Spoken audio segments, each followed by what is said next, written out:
We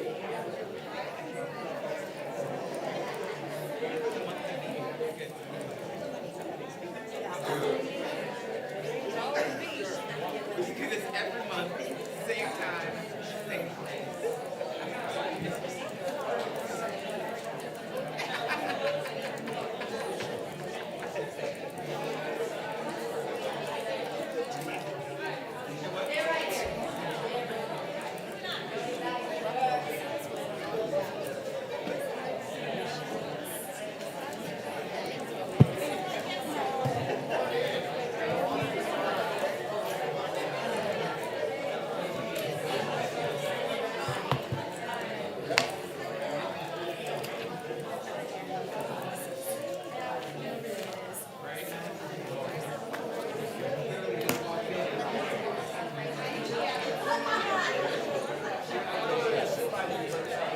I don't know. Deborah, is Deborah ready to start in 2 minutes? Is he here? Oh, he is here. Okay, good.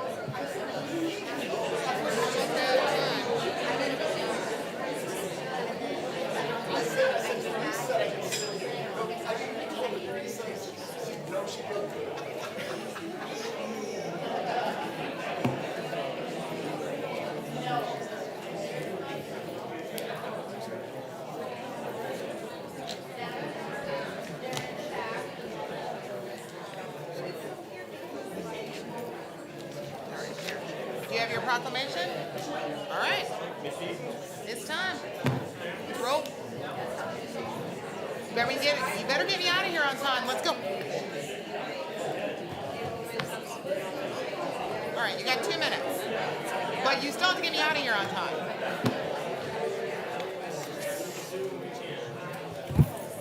No lawyer tonight, right? Because he's the one who took up the most time. Okay, he took up a lot of time last time.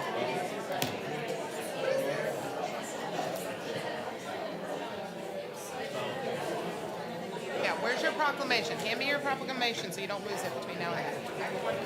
We put it here last time and that worked good, right? Okay.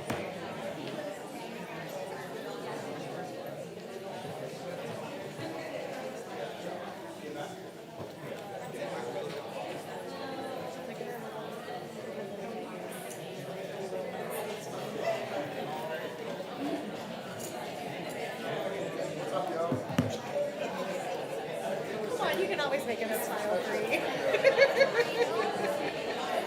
He won't smile at us. We don't have Mine is mryan047@judsonISD.org.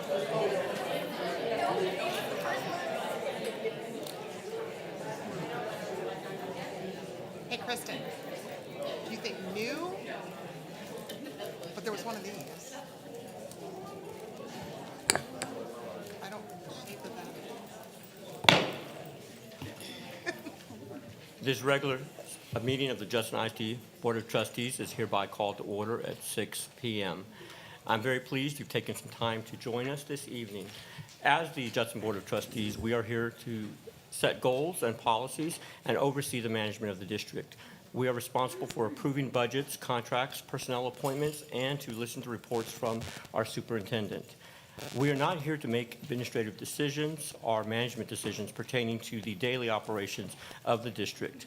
This is the responsibility of our superintendent. In compliance with the State Government Code on Open Meetings, tonight's agenda has been appropriately posted. This is a meeting in public, not a meeting of the public. As our guests, you are welcome to observe and listen. These proceedings are being video and audio recorded and will become part of Judson's permanent legal record. In order that the tape adequately reflects these proceedings, please silence your mobile devices and refrain from talking while others are speaking. Since it is legally mandated that these proceedings are recorded accurately, I may have to ask for order periodically should I notice that disruptions are interfering with our recording capabilities. Once again, I extend a very sincere welcome from the entire school board. Thank you for your interest in Judson ISD. I'd like to establish a quorum, and we'll have you guys do roll call.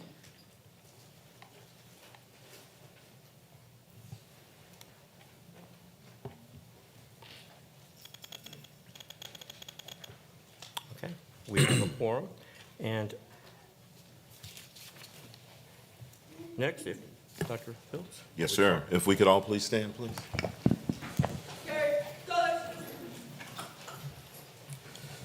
Heavenly Father, we come to you today asking for your guidance, wisdom, and support as we begin this meeting.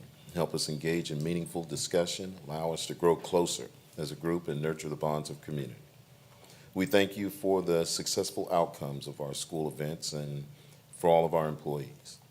Be with us when in our deliberations. Help us to be wise in our decision-making and all those things that we have placed confidence. You give us confidence in our leadership here tonight. All these things we will be careful to give you all the honor and glory. In Jesus' name we pray, amen. Please remain standing for the presentation of the United States colors led by the Veterans Memorial High School Army JROTC. The faculty instructors for the Patron Battalion JROTC are Lieutenant Colonel John Baker and Sergeant First Class Karen Hudson. Tonight's color guard is commanded by U.S. flag, carried by Cadet Second Lieutenant Tay Hudson. Left guard for the U.S. flag is Cadet Lieutenant Colonel Apollo Ancliffe. The Texas flag is being carried by Cadet Second Lieutenant DeLazy Gonzalez, and the right guard for the Texas flag is Cadet Second Lieutenant Lisbeth Guzman. Our pledge leader this evening is Stephen White, a student from Eloff Elementary.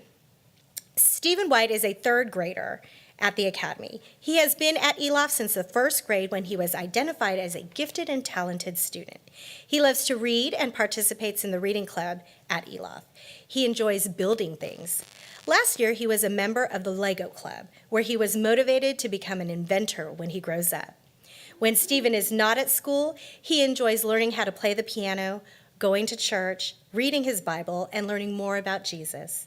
He also does an awesome job taking care of his younger sister and brother. Thank you for leading us in the pledges, Stephen. Present arms.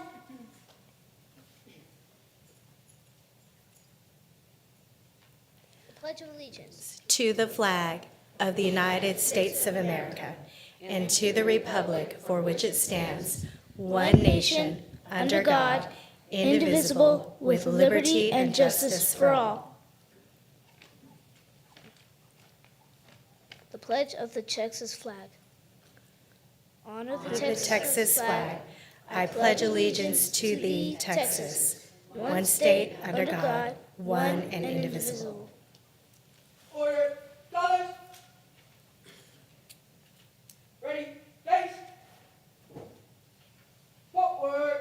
Works.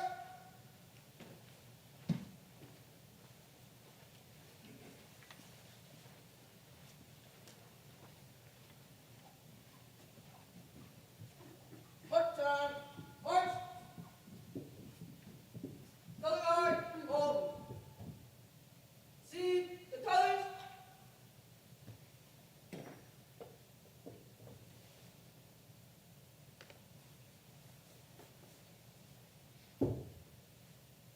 Ready, face, freeze it.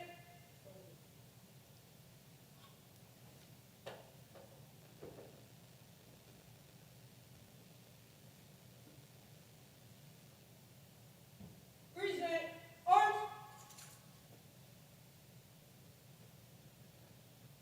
Order, arms. Ready, face. Forward, march.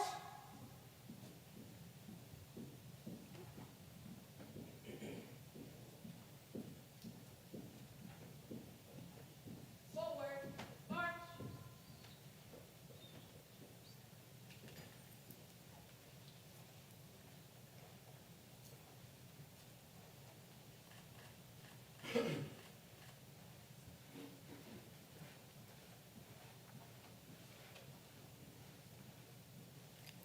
You may be seated.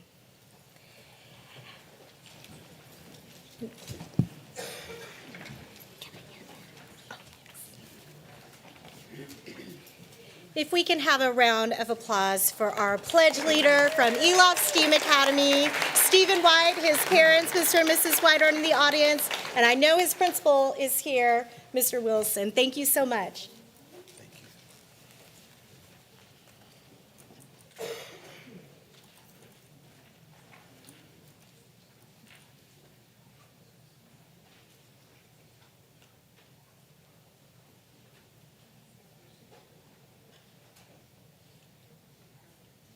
Big smiles.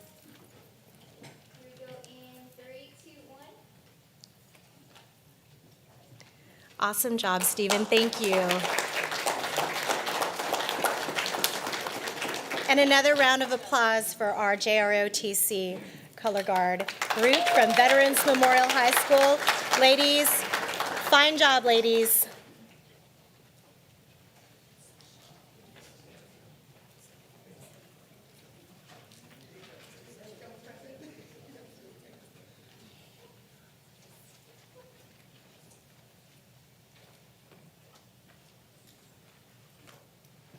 Big smiles in 3, 2, 1. Got it. Great job. We have no recognitions this evening.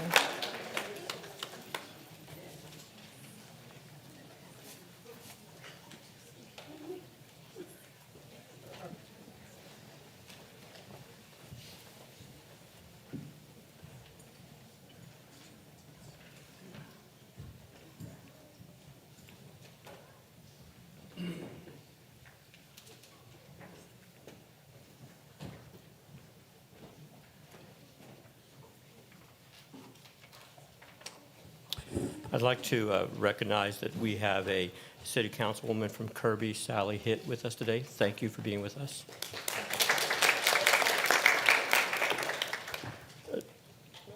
Ms. Betty Holmes, do we have any citizens to be heard? We do not. Okay.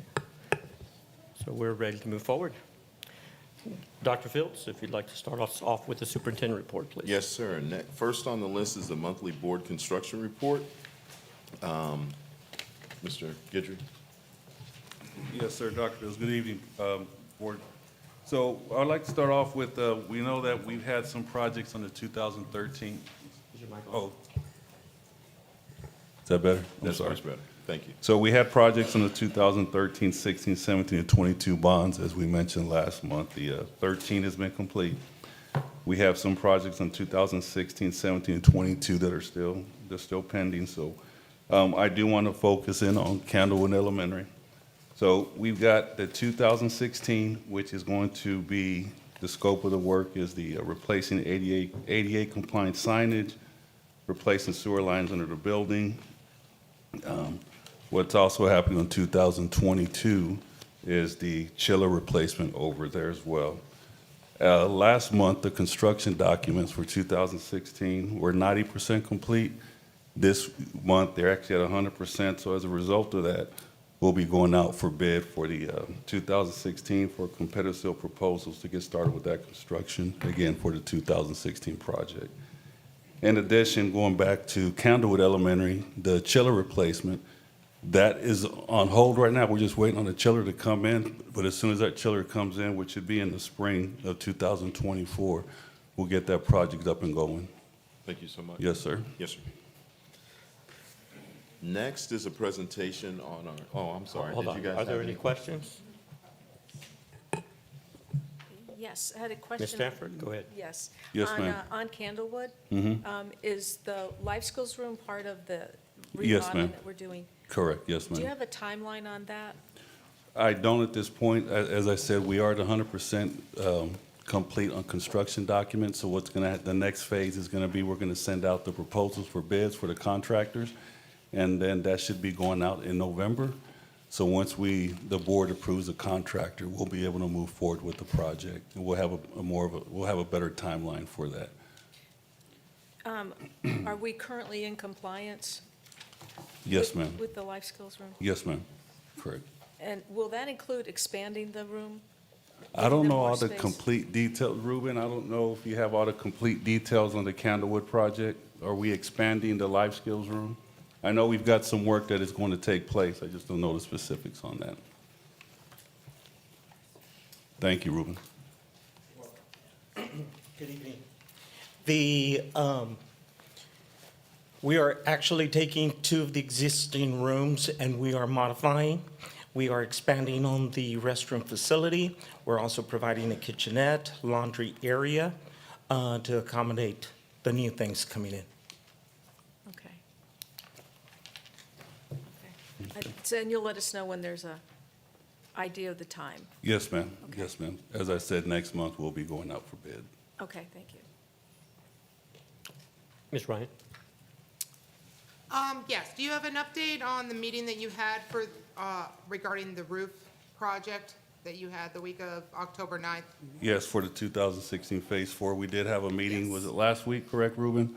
With, I forget the contractors, but yes, and we did have a meeting, so at the same thing, we're looking to go out for bid. We're getting construction documents in order. And Okay, we're- so those are almost done? Yes, ma'am. Yes, ma'am. Okay, so that might be in November or December. Yes, ma'am. So bid out? we met last week, I believe Monday or Tuesday, we met with the architects. Okay. So we're fixing to go pretty quick there, pretty soon. Okay, on Wortham, I know we talked about this last month. We have 2 or 3 projects, not the middle school physically itself. So we've got the light going in at the corner. Yes, ma'am. And there's no land involved in that because we already own the corner and they're just gonna be street lights going in.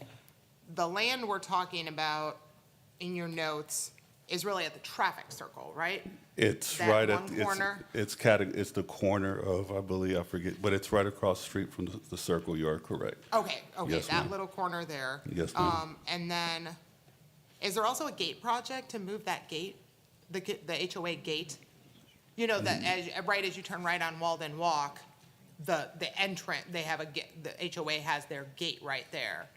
Okay. I know there was discussions of that gate needing to be moved, and a lot of the preliminary discussions with the HOA was, where are we gonna put gates? Is that one of the projects we're working on too?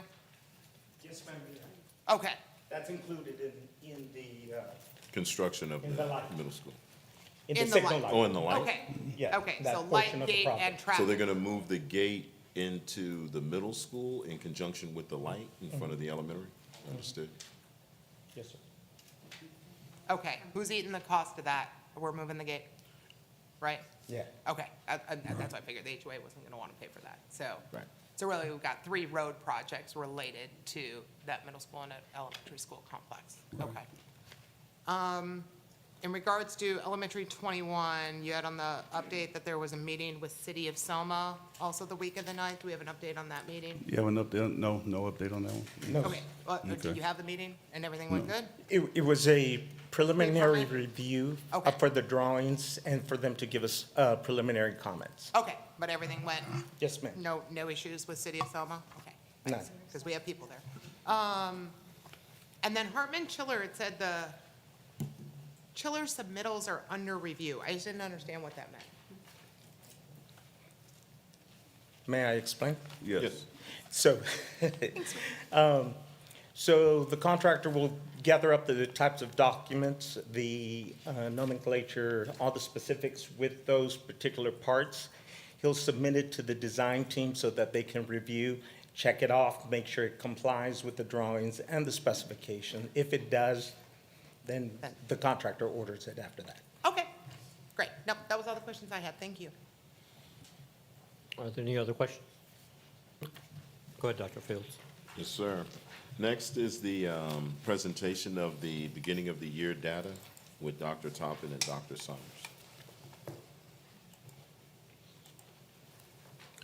Good evening, Board. Can you guys hear me okay? All right. We're going to go over some beginning of year assessment data. But before we jump into the data, there's just a couple of reminders and overarching concepts to talk about just that I think will help with questions as we go through. So the purpose of the BOY, beginning of year assessment, is to give a picture of what students have knowledge of at this snapshot, at this moment in time. Right? It's to create a baseline. If you notice when we get to the data slides, they're actually titled BOY/baseline because it's to give that baseline data specifically for teachers at the campus level, like this is where we're at this moment in time.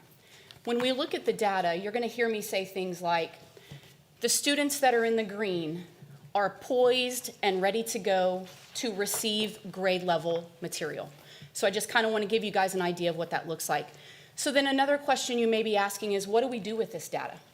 So I think based on the conversation we had with Dr. Gibson on Saturday, it's really easy to draw a parallel to some of the things we talked about, right? So at a strategic level, what that means is we're going to give you guys numbers today regarding there are a chunk of students that will need specific interventions to make sure that they're ready to access grade level material at a strategic level, right? Then tactical level for us, what that means is as a C&I department, we need to analyze this data maybe at the next level. We need to figure out where are those campuses that may need additional support, mobilize C&I staff to go to these campuses and help the campus principal, the teachers, the academic leaders make adjustments needed. And then the next step would be the operational level. So this is at the campus. So these guys will dig into that next layer. This is where they get down to the individual student. Like, what is it that this individual kid needs? That kid sitting in this particular third grade classroom in math, what is it they need to move from yellow to green or red to yellow, that specific targeted intervention? So I just think that's a good kind of overarching piece before we get into the data to help us kind of realize where we're at. Any questions about that before we jump in? Okay. So if we take a look at reading, just a reminder, the assessment tool we use for reading is Amplify. So what we see in front of us is first grade Amplify data. It's broken out by all students and then particular demographics. If you notice to the right, we have targets for the remainder of the school year. So we have our BOY baseline data. That's not really something you would set a target for. That's actually what we use to set the targets for moving forward. So we have information regarding all students and then by demographic. And as I was telling you guys earlier, at that strategic level, what we're looking at is these students that are in the green, these guys are poised and armed and ready to receive grade level curriculum. Then this means the students in the yellow, we have to lean in, we have to figure out what are the interventions they may need. Same thing with the students that are in the red. If you notice down there at the bottom, it has it broken down by those specific numbers. So at or above is 41%. Below grade level is 19%, well below is 40%. Now you're going to see this slide later on in the presentation, but I do want to kind of stop here for a second and celebrate something. So if we were to look at our BOY data from last year, our students that were at or above was 37%. So last year we had 37% of our students poised and ready to receive grade level curriculum. Now we have, in this same grade level, 41% of our students poised and ready to receive grade level curriculum. Then to look at well below, last year, 22-23, we had 44% of our students that were well below. This year we have 40% of our students that are well below. So excellent celebration point right there. Any question? Yes, ma'am. Dr. Saunders knows I always have a question on her data. So a couple of general notes for these slides. Are we able to add the number of students in each of those categories in the future? Because sometimes like the math looks a little wonky, but that's because I Absolutely. think some of these categories are super small. Yes, in our I can number read of those kids. numbers to you right now, or I can submit in the Friday notes. No, in the Yep, Friday or notes for is future good. reference. Got it. Yep. Got it. I'm wondering if we can, I like that we have emergent bilinguals and eco-dis on here and special ed because those are, because I'm thinking strategically, we give resources by certain categories up here. In terms of focusing this more on all of those funding categories, because there's more of them. There's our GT funding, there's our at-risk, a little different than not necessarily matching up to eco-dis.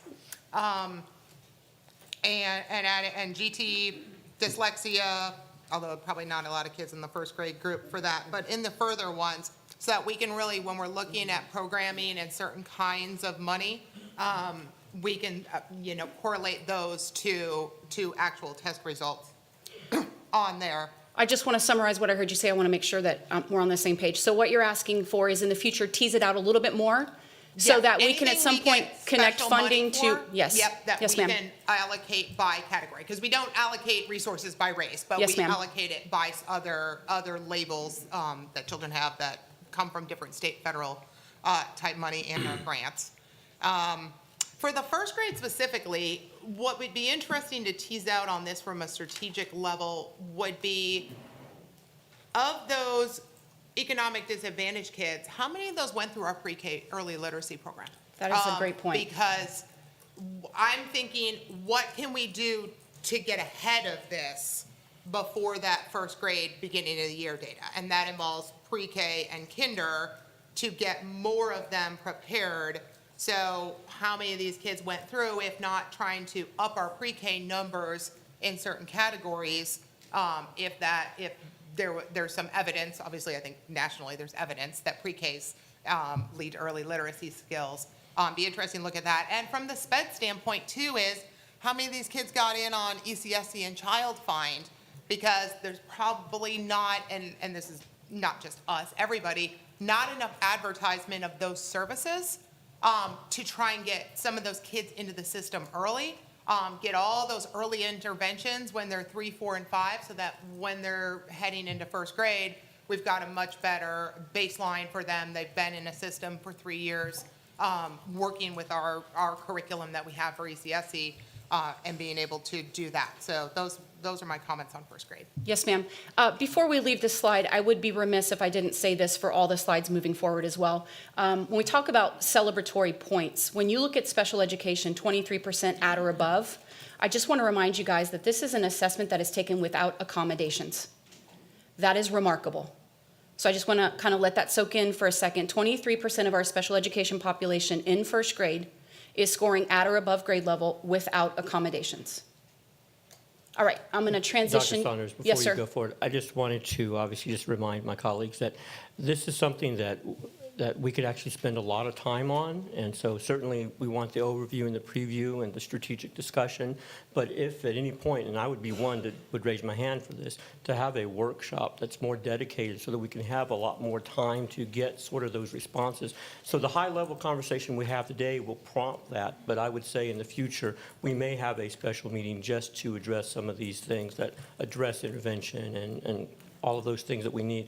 But right now, obviously, just Yes, sir. keep in mind, this is policy, budget, and strategic process. Yes, sir. Proceed. Absolutely. So second grade, right, if we're talking about it from that strategic level, so what we're reporting to you right now are the percentage of students that are at or above grade level, ready to receive curriculum and instruction at their grade level, and then the percentage of students that at the tactical and operational level will need specific interventions to be able to access that grade level. So again, if you take a look at our targets, we do not set a target for BOI because that's our baseline data. We use that baseline data to help set the targets for MOI and EOI. So you can see our goal is to move from 45% right now to 55% by end of year. Just to give you a little bit of historical information as well, last year we were at 44% at or above, now we're at 45%. Last year we were at 41%, well below, we are now at 39%. So again, another slide to celebrate. Mr. Macias, would you like me to continue? Yes, please. Okay. So third grade, same conversation, right? So here we are looking at numbers to determine who are those students that are ready to receive curriculum, where are the students that will need some specific targeted interventions. Our BOI for third grade, 51%. Our middle of year goal will be 53%, and our end of year will be 57%. Last year, BOI for third grade, 47%, so we went from 47% to 51%, and our well below students, we were at 34% last year, we're now at 31%. Yes, ma'am. Like I'm in class and I don't need to use the microphone. A question I have, when you're comparing this to last year's third grade, you're comparing to last year's third graders, not this same group of students when they were second graders. That is correct. Okay. So there will be a slide that comes up here in just a second that looks at our historical Amplify data. I really feel like the way I process it is there's two ways to look at this data. It can tell us two different stories. Just for a reference, I threw that historical information in there. Yes, ma'am. Oh, sorry. So what I noticed once we got to third grade was some huge gains in emergent bilinguals. So hopefully that those programs, once they're, in the system and work in the curriculum through first and second grade, it looks like their literacy skills are definitely growing by leaps and bounds. But it looks like this is the first grade where we really start to lose the SPED kids, where all of a sudden we're seeing big drops. And some of those drops and gaps get bigger as we go up the grades. So So just like in the first grade slide where we talked about celebrating that special ed number because it is students taking this assessment without accommodations, I think the same thing, that same statement can actually apply to that gap, right? So when we're talking about a gap, I would be concerned if this gap were as large as it is on this slide, if we're talking about these kids taking this assessment with accommodations, right? Then we need to go back and take a look at, okay, is what we're doing actually working? It's hard to take a look at gaps necessarily because there are no accommodations for this assessment. But yes, it's always on our radar, 100%. Thank you. All right, so our next slide is the historical piece that we were talking about before, alluding to what Ms. Rodriguez said. So if you were to take a look at first grade across the horizon, then we would really be talking about instruction, curriculum, its effectiveness, teacher efficacy, right? That piece, if you look at first grade going all the way across. Now, if you were to look at first grade on the diagonal, then what you're actually looking at is student growth. Because the first graders go to second grade, they go to third grade, they go to fourth grade. So if you look at the diagonal, you would be seeing the same cohort of students. So going back to what Ms. Rodriguez said earlier, if we're looking at third grade students last year and we're looking at third grade students this year, we're not comparing the same group of kids, correct? But if you look at this cohort of kids on the diagonal, it does show us that same group of kids traveling from first grade, then they're traveling to second grade. Now, I do want to say this does not take our mobility rate into account. Okay? All right. We are going to talk about next steps for just a second. So when we talk about next steps, it's things that we have already put in place and things that we continue to take care of throughout the school year. One of those, and we talked about this in July, was we placed campuses in tiers based on preliminary STAR data as well as EOY scores. And those tiers allow us to, very similar to what you would do in a classroom, provide targeted interventions for a campus based on need. So some of those tier supports include things like monthly instructional walks, debriefing with next steps, weekly facilitating and monitoring of collaborative planning, classroom model teaching opportunities, and campus-specific feedback. That's always done with the leadership team. So it's a member of the C&I team as well as the campus leadership team. We have bi-monthly curriculum and instructional coaching and training for instructional leaders, monthly data reviews. Then we're in the process right now of identifying those exemplar classrooms. I can think of one specifically right now, 5th grade, Candlewood, remarkable. So our goal is to now pull this teacher out of just this one classroom and give this teacher an opportunity to funnel lots of teachers and principals through this classroom so that they can see this, this component like in living color, right, with actual kids in the classroom. It's like that next level professional development. So what we're doing as a C&I team is trying to identify these exemplar classrooms in all of these pockets that we possibly can. It's a different situation when you take professional development from adults and try to apply it to the actual classroom. But when you can see an expert in the classroom with children there putting these pieces in place, it's like next level PD. So that's our goal, is to identify these exemplar classrooms and start funneling through. And then, as always, we provide on-demand professional development as needed. A campus principal will call up and say, hey, we're struggling with this piece. Is there anyone you could send over to help us with it? Yes, ma'am.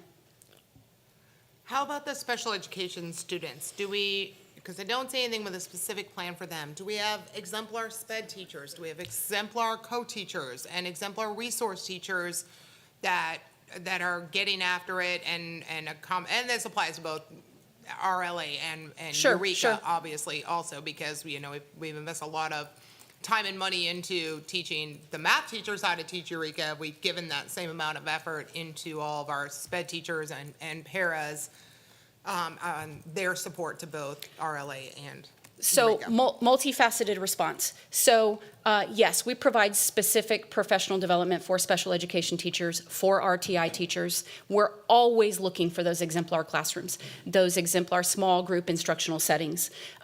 It's CNI does not just address like on grade level teaching. Our responsibility is to address all needs across all campuses, across all demographics, across all special populations.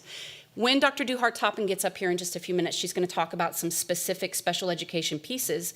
But yes, we do provide that targeted professional development for them as well. Okay, because yeah, I'm worried that seeing the preview of what the caseloads look like in SPED and then seeing, and at elementary, and then seeing the scores, you know, it's causation, correlation, I'm trying to figure out what, you know, Yes, what else ma'am. we can do from up here. Yes, ma'am. All right. we are- Dr. Saunders? Yes, sir. In terms of the action steps and the professional development, one of the repeated, I guess, advice or input from teachers is that it be relevant, and of course, it also focus on classroom management. So I mean, that's part of it. I mean, you Yes, might sir. not think curriculum, but you need to manage the classroom. So is that something that's going to be incorporated as well in these next So steps? yes, sir, it has been. We started that in July, actually. So all of the new teachers in the district are going through the new teacher academy, and with that piece, we're leaning in heavy is not the right word, we're leaning in almost solely on classroom management. Because the bottom line is, if your classroom is not managed well, the instruction is almost irrelevant. So we're meeting monthly to talk about these components of classroom management. They all received a book by, you guys probably know the Wongs. It's a newer version, right? But it's that same concept about going through this piece by piece. There's an opportunity during these academies to talk about, hey, this is what I'm struggling with. Can you give me some feedback? And then birthed from that is curriculum and instruction staff going to these new teachers specifically for the role of classroom management. Let me give you some feedback, right? So yes, absolutely. And we just started it this cycle in July? We've been doing it Well, for some no, years? it's been something that's been in the works for a while. We've always done the new teacher cohort, but we did just have the conversation with, help me out, assistant principals yesterday about this is not just for new teachers. So as an assistant principal, when you're doing these instructional walks, if there's a teacher on your campus that you feel like could use some additional support with classroom management, let us know. We'll get them a book. We'll get them an invitation. Come on, let's get this going. I think we need to keep in mind, too, that the DOI teachers, although maybe degreed, they didn't come from teaching programs, although they're working on a teaching program now. So classroom management was a big push for us prior to, and it has been for a while. But we need to do some scaffolding Absolutely. with those teachers as we move forward, because we're up to how many now in terms of DOI? 2, I think, 92? 292? 92. 90. 92? 92, Okay. yes, 90, yeah. Well, I heard 90. up to. Understood, I said understood, 292. 92, 92. We're gonna have to split the group because the group is getting too large for even this room. So what we're talking about, a primary group, 3 through 5 group, and then also talking about splitting middle school from high school. And obviously, yes, bringing it to that level, but that's essentially what I mean. I mean, Yes, is it sir. relevant? And it would be much more relevant to those that are brand new without teaching certifications if we're going to have them. Anyway, I digress, but thank you. Yes, sir, Appreciate that. absolutely. We're going to shift gears real quickly to math. So you guys will notice that this very first slide from math looks very similar to what we saw with Amplify. Just want to give you a heads up that when we get to second grade and third grade, the data starts to look a little bit different because second and third grade is reported out as approaches, meets, and masters. This is not reported in that way. So you'll notice that first grade looks a little bit different. And the reason why we report second grade and third grade as approaches, meets, and masters is because those are the grade levels that we're focusing on that component predicting STAR. So I just put a blurb over there on the side that kind of gives you that information. But the format is exactly the same. So if we take a look here at the number of students that we have performing at or above grade level, and then we can see our MOI and EOY targets to the right. In order for us to determine at or above grade level, we take the high, average, and above, as well as the average, and we add those together. That gives us our BOY baseline. So our BOY baseline is 49%. Our MOY is 54, our target, and by the end of the year, we would like to be at 59%. So the same conversation we had before about Amplify also applies to MAP. So these special education students that you see took this baseline assessment without accommodations as well. So let me just say one more time for the benefit of the group, right? The strategic level here is exactly the same. So what we're reporting to you guys are all the students that are in green and blue are poised and ready to receive grade level curriculum. Those that are in yellow and red will need targeted interventions at the campus level to move them forward. All right, we're going to shift gears now to second grade, and just as a reminder before I flip the screen, the data is going to look different. So now we're reporting on approaches, meets, and masters. So now if we take a look at this, it kind of gives us an idea of how our second grade students are doing, same exact concept. If you look at approaches, it seems like, man, we must be doing really well, like we're making gains in math. I want to remind you that approaches just means they are approaching grade level standards. We're shooting for meets and masters. So very, very similar conversation. What we would do is we would add the 22 and the 5%, add meets and masters. Those are the students that are at or above grade level, which gives us 20% baseline for BOI. Our middle of year target is 33 and our EOI target is 37. All right, we're going to shift to third grade. Same conversation again. 23 and 7, we would add those together to get our BOI baseline, which is 30%. By the end of the year, we would like to be at 40. If it's okay with you guys, I'm going to go to next steps. Okay, so very, very similar to what we just talked about. I would like to talk about number 5 just a little bit. So we can continue to provide Eureka module launch sessions and on-demand professional development. So what that Eureka module launch means, every time we're getting ready to go into a new module for Eureka, we offer a professional development setting where teachers can come in and say, hey, I'm still nervous about this. Show me what this looks like, what might be a misconception that I would need to address before we even get into the module. Now, I want to be really clear about number 5. That Eureka module launch is like the 3rd or 4th layer of support. The reason why I say that is because the academic leaders on the campus are providing this support with Eureka as well. Then we provide the support in collaborative planning. Then they provide the support at the grade level. So by the time we get this to this Eureka module launch, we start to see smaller numbers, like 6 or 8 teachers coming. Because after we've gone through all of these layers of support with Eureka, these are the guys that are coming in who say, okay, one more time, let me ask a couple more questions. This part I'm a little unclear about. So when you talk about targeted professional development, timely professional development, right? This is happening before they actually teach the lessons, walking through those pieces they might be concerned about. Questions for me?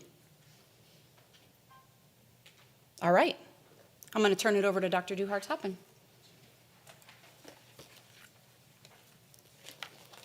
Kristen did a great job with laying the foundation of the things that we want to talk about on this evening. There are 2 things that I want to talk about before I get started in my 7th grade material. One is saying, looking at what the special education teachers do in the classroom, whether it be an inclusion setting or a co-teach setting, we have to remember that the teacher, the general teacher in the classroom, is the teacher of the content. The special education teacher works with the teacher of the content to make the content more accessible to the special ed children that are in that classroom. So that may look like I'm looking at the lesson we're getting ready to teach and I'm going to create a graphic organizer that will help the child access that material. That may mean I'm going to make a vocabulary list. We're not expecting the special ed teachers to be the expert in the classroom when it comes to the content, but we are expecting them to be the expert when it comes to intervention and remediation for the children that they are serving. And that is an important part of what they do in support of our special education children. And especially when you start getting up in the grade levels for middle school and high school, it is about assessing the content and making sure that we're providing a continued support for the special ed children that are in those classrooms. The other thing I want to talk about is our new teacher cohort. I knew I wasn't in the mic, Russ. So I do want to say it in the microphone that the numbers that we're seeing this year, we're really excited about it. We're packing this room like sardines. There's not any room to even walk around. I was in here this week when we were doing the secondary one and even with the elementary one. So we have realized that we are going to have to split the group in order to service our teachers better, which is a great problem to have because we did not have this problem last year. So we're really excited about all the teachers that are committed to what I call honing their craft. And so we will continue to work with that new teacher cohort for the rest of this year. Now getting to 7th grade math. Now y'all realize that 7th grade math, over two or 3 years ago, we were sitting at around about a 21%. It was really scary. And so we definitely did some things distinctly for 7th grade math in order to make sure that we're not going to be in that boat again. So there's a lot of things that we're talking about when we're looking at 7th grade math. We start at 5th grade. We know that key year is 5th grade going to 6th grade because that sets the basis for the middle school years. And so basically we came in, and I know that when we first started talking about 5th grade math, 6th grade math, 7th grade math, and talking about 7th grade math STAR results, we were just looking at the approaches because the approaches was so low. Y'all remember those days? Yes. The approaches was so low. And so, but when we set our goals last year and the year before, we really were looking at the meets because once again, approaches means we're approaching the grade level. Meets means we're on grade level. So we're looking at approaches today and we're at 71%, which is something to celebrate if you're looking at BOY and where we have come from. But we really want to talk about where we are for on grade level, which is that 35%. So we have set our goals for our targets for MOY and EOY at 40% and 45%. Now I did something a little bit different because it's a little bit easier to do it at the secondary level. We started looking at things from where we were for BOY in 2023 and where we are right now in 23-24. And so there are some things that we would like to celebrate. Everything that you see in green means that we have improved. We have increased the performance of the students in that area. Anything that is in red, we have gone down. And anything in yellow, we have maintained. And so when you're looking at that, you have approximately 11 student groups that you're looking at. And at approaches, we maintained or went above. We increased 8 out of the 11 in meets, 7 out of the 11, and in masters, 8 out of the 11 when you're looking at it like that.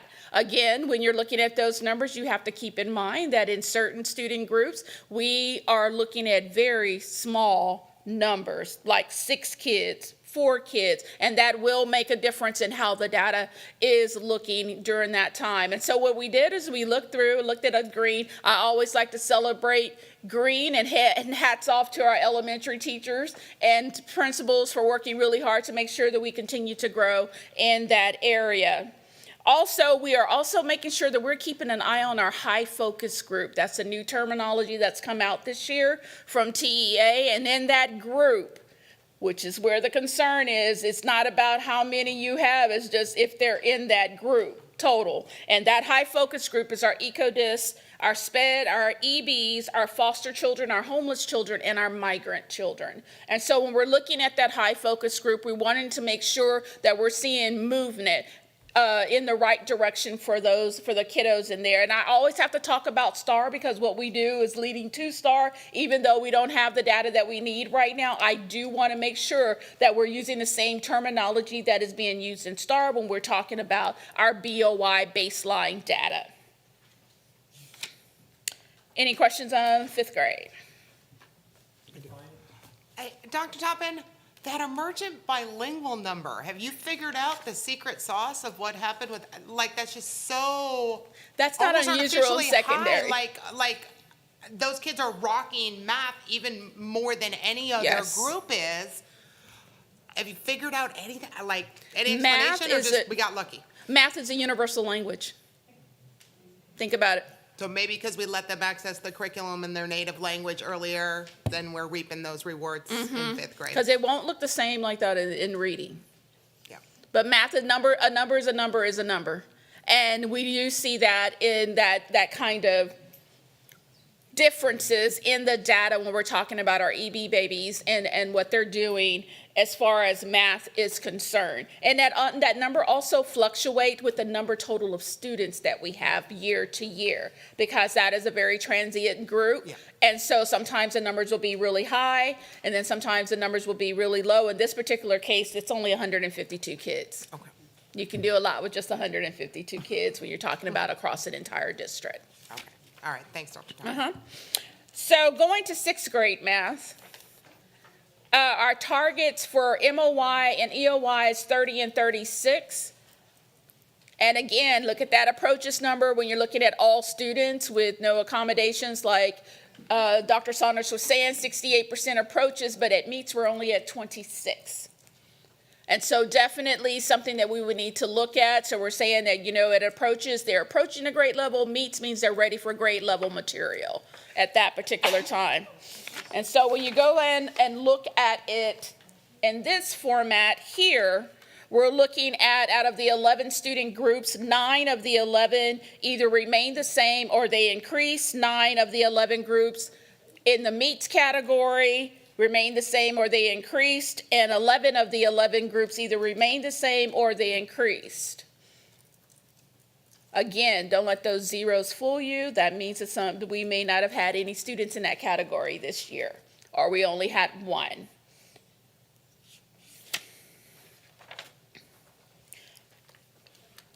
Seventh grade, and this is the area that we are trying to get to. So everything we're doing at fifth grade, everything we're doing at sixth grade is trying to get that seventh grade number up. Again, our MOY is set at 25%. Our EOY is set at 30%. But when we go and look at it this way, that's when the red comes in. So we still have work to do at seventh grade. We cannot stop all the work that we started last year to make sure that we are getting to the area where we need to be in that area in seventh grade, because this is where you see it in the approaches. Only 6 of the 11 student groups remain the same or increased. 6 of the 11 in the meets group, 5 of the 11 in the master's group. And so when we're looking at this and we're looking at overall performance and what we're working toward, the state has already set what we call the passing percentage for STAR. They've already set the passing raw score for STAR. And we're looking at that, and we're looking at where we are for BOY as far as our baseline data. And I told people that this is in seventh grade. When you start getting to middle school, the math gets difficult. It's no more rote memorization. It's no more of differentness. Now you have formulas. Now you have different types of word problems that are very complex. And then you add in STAR 2.0 on top of that. Some kids are really struggling right now. And if you have a reading problem in middle school, you just compounded it. Because if you cannot read, you're not going to be able to do math, science, or social studies. And so it's definitely just not looking at it from the standpoint of this kid is struggling with math. Is looking at it from the standpoint that the child may have a literacy problem, which is reading and writing. And so definitely whatever interventions that you're putting in place, you have to address all of those areas there. So when we get to the current steps. I'm sorry, Dr. Topic, can I Yes, ask one ma'am. question about that one? When we brief seventh grade in the future, are we able to separate that out? Because we're trying to use this as an indicator of STAR, in Yes. theory, at the end. Except that of those kids, not all of those are taking STAR seventh grade. So we end up we're tracking data for every seventh grader as we go through the year. Then when we get our STAR data at the end of the year, it's only this many seventh graders. Is there a way to take out those 450 kids that are in honors seventh grade math and take the eighth grade STAR? Because we're not going to get credit for those kids on the seventh grade STAR test because they're not going to take it. You're correct. They're going to take seventh grade STAR in sixth grade, eighth grade STAR in seventh grade, and Algebra 1 in eighth grade.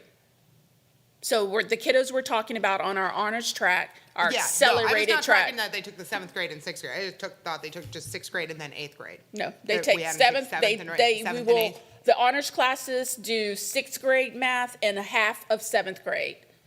In seventh grade honors, they do the other half of seventh grade and all of eighth grade. And then in 8th grade, they do Algebra Algebra. 1. Yes. And it's not a large number of students. I know when we're talking about 450, we're talking about 450 spread across all 5 middle schools, Yeah. including Wortham Oaks. And so it definitely, it's when you look at the total number of 7th graders or 6th graders and 8th graders, it's a lot more kids that are sitting in our regular math classes than it is in those honors accelerated classes. But yes, when we tease out the data for STAR, we tease out those kiddos.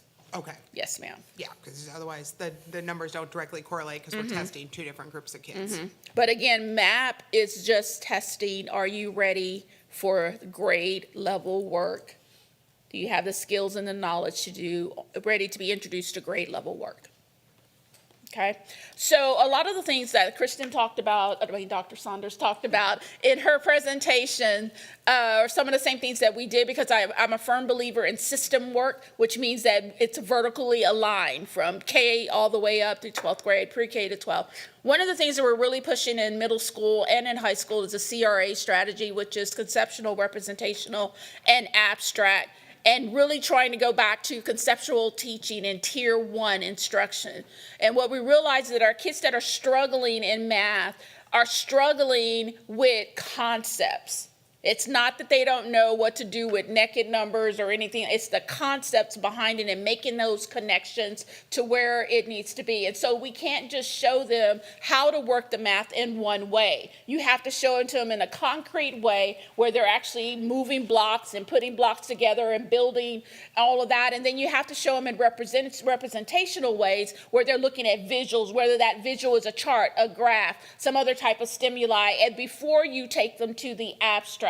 Because what we're seeing in our data, the abstract, is what we're seeing with word problems, what we're seeing with formula problems. The kids are not able to comprehend the concepts because they don't have any kind of prior knowledge that they can latch on to. So that CRA method is really trying to build that concrete before we go to the abstract. We're also have embedded the STAR 2.0 question types. We realize that that is very brand new to our kiddos. Last year was the first time they've seen it on STAR assessments, but we had to embed it into our curriculum guides and our lesson activities, as well as our progress monitoring assessments, because we cannot wait until they get to the STAR test to start monitoring whether or not they are mastering the TEKS that are in that unit. So each unit assessment has a very specific test that they take that is aligned to the TEKS that have been taught in that unit assessment. And I believe the board got the 40-page document a few weeks ago that had all the unit assessments that we have created and administered just this school year.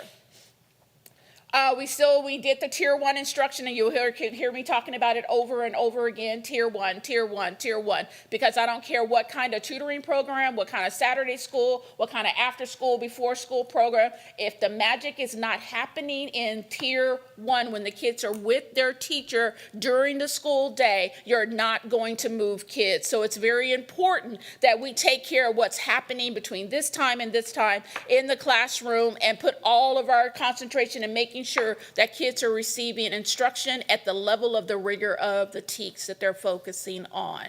We also tiered all of our campus based on their EOY data, preliminary STAR data, and so we're doing monthly instructional walks, we're doing modeling of lessons, we're also doing grade level professional development, we're also doing module launches just like elementary is doing to make sure that we are equipping teachers to teach at the level of the rigor of the TEKS. One of the things that I'm really excited about this year that we've added bi-monthly meetings so we can work with our academic trainers and coaches and deans with curriculum, but also giving them the tools and the skills that they need to be effective coaches. So we realize that with a lot of DOI teachers, I'm like DOI teachers, and a lot of first-year teachers that we're seeing right now, they're going to need support, but they're going to need someone to be able to coach them to where they need to go. We also are working with our principals with their monthly data dive. So every time you take an assessment, whether it be a unit assessment, whether it be a an assessment that is given from the state. We were looking at where is your current trends, and are we adjusting the instructional focus that are going on your campus with your students in order to address those gaps so we can move kids.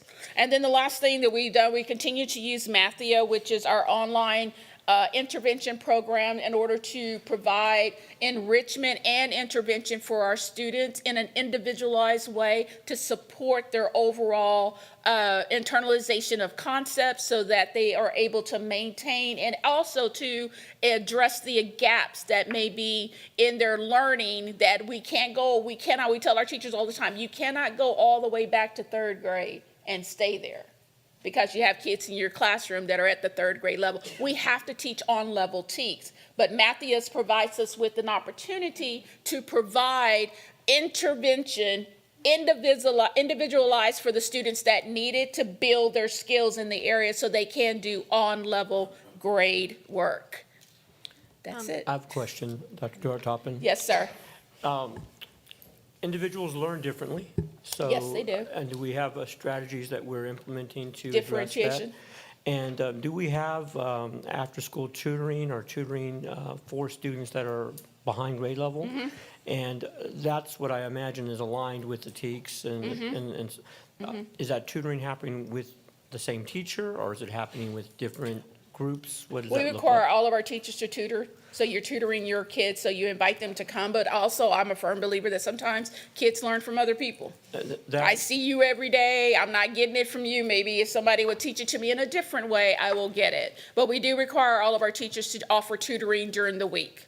We had the Boys and Girls Club, I think, for after school at one point. We do no longer have them. So I'm looking to, talking strategically, look at adding an increased element of an after-school program that would be focused on curriculum, essentially.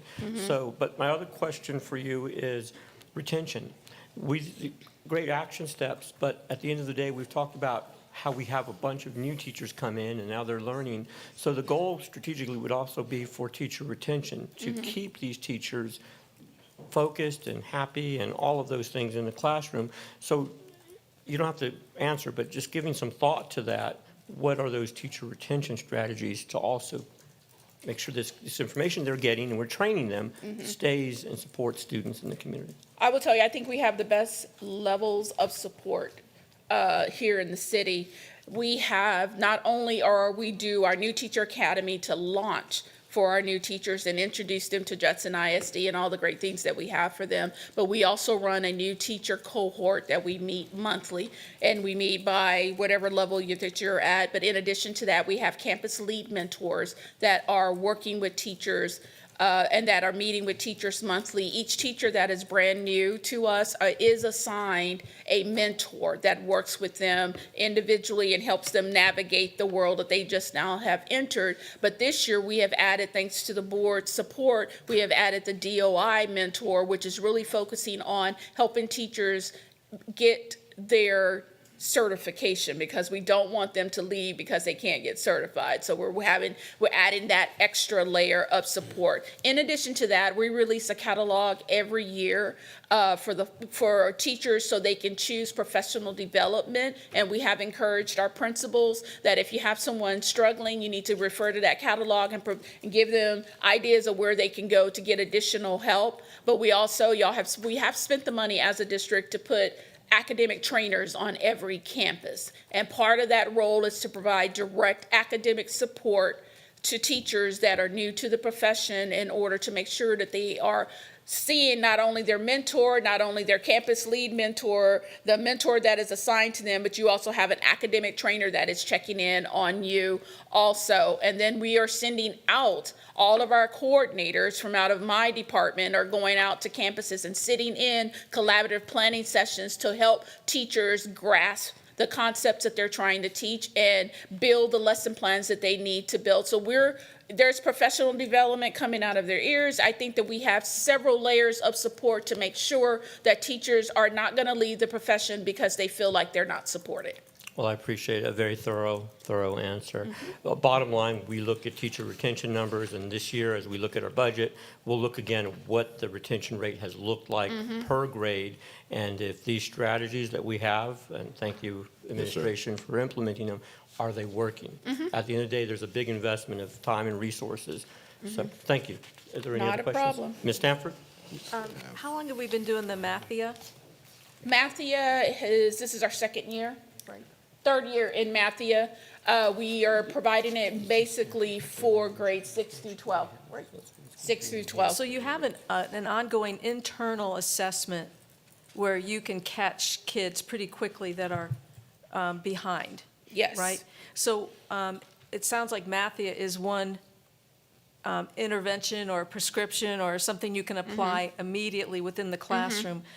What are some of the other ways you focus on a behind student to either pull them out and get them special instruction? What are some of the other activities that you are using? We're doing station teaching at the secondary level, which is something that is very familiar at the elementary level, where your teachers are pulling small groups, or students are working in small groups on different types of concepts. I'm a firm believer that when you pull a small group and you can dedicate time to teaching concepts that kids are struggling with, you can get kids to move. So as part of that is that, but also tutoring after school, before school, but it's really what's happening in that class during the school day that's really gonna make a difference. Okay. Ms. And Ryan? differentiation strategies. Ms. Ryan? Refresh my memory, we don't have all 5 middle schools on the same math curriculum, right? Do we have one? They're all, yes, they're all on the same math Okay, nobody's on curriculum. Carnegie? The only one is Carnegie Learning, which is Metzger Middle School, Okay. because they're on a Grant. grant Innovation program, grant. Okay. and it's blended learning. It's the blended learning, I can't even remember, the blended learning grant that they're on, and they're using Carnegie Learning for math. Okay, And 'cause I that's can their tell tier you that one, that's right? one of the HQIMs that the state has recommended. Yeah, that's what I'm wondering, because we talk about this at the Innovation Committee. Part of these grants is to test out new things. So are they on year 2 of Carnegie? Would that be Yes. right? Okay, because that is the only middle school HQIM approved by Texas, right? As a, As an HQIM for middle school? no, Is there more than one it's HMH, there's some other ones, that are yes. HQIMs? Okay. Yes, but I will tell you that we're in the process right now, the state is getting ready to redefine HQIMs with the new adoption Proclamation 2024. They're working on the rubric right now. So what we have been told is to use what's out there now that is listed and that we have already purchased for our districts before, until they come out with the rubric and have chosen the new materials for that. They think they're going to do that for the beginning of next school year? I You can't don't say. know? Okay, they haven't indicated one way or another. Okay. Because we've got, if we're teaching 2 different curriculums, then you got 2 different data sets to measure to see if one works better in theory But I will than the tell you other. what does stay the same are the standards. Yes. And when you're looking at student performance, it's performance on the standards. And what you're looking for is a curriculum that will help you align to the standards. But the state has already set the bar with the standards they have required teachers to teach. Well, that's what I'm wondering, what aligns best with Eureka? Because if we're going to go in all in Eureka The for the state longest standards. time, what does And that? Eureka has been identified as a HQIM. Yes, but does that feed into, in any way, shape, or form, does that look similar to any other math curriculum? So when you go So in we and don't look lose all at, those gains. We don't want to spend 6 years doing Eureka and then all of a sudden change directions and be teaching math a different way in middle school, even though the Absolutely. standards are the same. absolutely, so when you're looking at curriculum, you have to look at how aligned, how aligned are you to the resource that you're using in the classroom? And so Carnegie Learning in Math, as well as Eureka Math, is one of those that is aligned to our state perfect. standards. Okay. All right. And at the level of the rigor of the TEAC, which is why we're having a little bit of growing pains with it right now, because we have to align to the standards. Okay. All right. Thank you. Thank you. Real quick, since we're using 2 different math curriculums, do we have a way to compare, as Ms. Ryan was saying, and see if one seems to be working better than the other? It's not really comparing the curriculum, the resource that we're using for the No, curriculum. the It's results. The results. We always compare results. We look at campuses individually as well as looking at entire grade levels over the entire district. So we'll be Yes. figuring out if Carnegie is maybe more effective than Eureka. Well, Eureka is not used in middle school. It's only used in In elementary. Yes. Okay. Thank you. Well, I just wanted to remind my colleagues, we've been talking about this particular one for almost an hour, so Ms. Davis, if you proceed, we can move forward. We want to hear from you. So Yes, sir. Go right ahead. I understand the assignment. So the last part of the beginning of year presentation, hopefully the shortest, is CCMR, which stands for College, Career, and Military Readiness.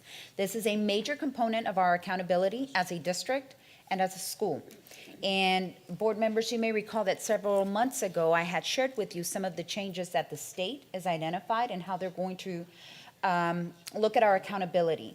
In the past, CCMR has been separate or independently of the CCMR score that the high school obtains. So the district obtains its own CCMR score. Moving forward, unless the state changes things, and we know they are reevaluating, but one of the things they mentioned they were reevaluating was growth, not necessarily CCMR. So we predict that would stay the same, is that the district CCMR score is actually going to be a percentage, a weighted percentage of the CCMR scores of the high school campuses. So that's one of the differences. But another major difference in CCMR that you have noticed is the cut scores. What used to be an A, what used to qualify as an A. There you go. Thank you. What used to qualify as an A was 60%. Now, in order to earn an A for CCMR, you need an 88%. Our goal, for example, that the board had set for year 3 was 60%. That 60% was the A. Now that 60% would still be a C. So that's where we're at with CCMR. And so one of the things that I want everybody to know is that the CCMR score that we're getting now in year 2023 are for the graduates of 2022. So 2 major things have happened. The Texas Education Agency changed the rules of the game after the game's over. And we are not even, we can't do anything about that because those students have graduated. And that's the same case for what I'm sharing with you now. The results and the work that we will be doing this year to help raise our CCMR score with the students now, you're not going to see those results in this 2024 accountability. You're not going to see those results until 2025. So those are just some of those things to keep in mind when we're talking about CCMR and college, career, military readiness, is that we're working towards a goal, but we're not going to see the results until the following year. And if anything changes, we can't do anything about it. Okay, so that being said, we have 2 things that we're focusing on, and that is TSI and IBCs. And the reason that we're focusing on those 2, CCMR has a lot of criteria that we can meet. But these are the 2 criteria that we can effectively change this school year. And that's, we can make sure that our students are identified as college, career, and military readiness if they score successfully on their TSI for ELAR and for math, or that they earn an industry-based certification, or IBC. And so what we have now, all of our incoming seniors that started with us this year, 14% of them have earned their CCMR credit through the ELAR and math TSI criteria. That being said, our goal at the end of this year is to reach a 39% at the end of this year, and middle of year a 26%. I will say that this is an increase. This year, 14% of our seniors came in CCMR ready under ELAR and math. Last year, it was 8%. So we did see an increase of 6% of our seniors reach that CCMR criteria through ELAR and math. So the next part is IBC certifications. That's something that we can actively work on. Last year for IBC certifications, we had a 9% incoming seniors had earned their CCMR through IBC. This year, we're starting our seniors at 13%. So you do see a 4% increase from last year. Our middle-of-year target is to raise those IBCs to 15%, and our end-of-year target is to raise the IBC certifications to 19%. So what are some of our action steps? I'm going backwards. So some of our action steps, I'm going to start out with TSI. Can I ask a quick clarifying question? Yes, ma'am. I imagine there is some overlap between students who are getting industry-based certificates and also have ELA math, so we can't like add 13 plus 14. There might be a mix of students that are in both categories. Okay. just Correct. clarifying. So once a student earns CCMR criteria under whatever bucket, that's it. You just count it one time. And so some of the current actions and next steps in order to increase the number of seniors that earn TSI is we want to start them earlier. We want to establish a baseline for CCMR readiness at the sophomore level. So we began last year testing sophomores. We are continuing this year to test our sophomores with the ELAR TSI. One of the changes that we did is this year, instead of testing the math at a sophomore level, we realized that they might not have all of the math in order to test successfully at a 10th grade level. We will be testing our juniors with our TSI-A math to establish that baseline. So number 2 is a new action step. Number 3, CCMR plan for all seniors. One of the things we always want to look at are our repeating 11th graders, because somewhere in the middle of the year they can shift to becoming seniors, and so if we aren't keeping track of that, we will lose them. So we are working carefully with our counselors on that. Number 4, that's a new implementation this year. We offered beginning of year training to all of our upper level teachers in math and ELAR, specifically with an online adaptive program called SHMOOP, which gives a predictive TSI score. Once those seniors show a predictive TSI score, then our career counselors, our college and career counselors work together to take the students out of those classes and test them so that they can earn that TSI criteria right away. Another thing that we're doing is we are working with our curriculum team to embed TSI-A supports in the 11th and 12th grade math curriculum, specifically in Algebra 2 and English 2, in order so that our students can see some of those sample items that they will be seeing in TSI. And another thing that we're doing this year that is new is we've increased the enrollment in Texas College Bridge, which is the online course similar to College Prep Math and ELAR for students. And number 6 correlates to number 9. One of the things that we're doing this year is if a senior would like to have a shortened or modified class schedule to be released early, we want to make sure that you don't do that unless you are CCMR ready. And if they are not, then we will place them in courses such as College Math, College Bridge, in order to ensure that the students, before we let them go early, we're doing them a service by ensuring that they are CCMR ready.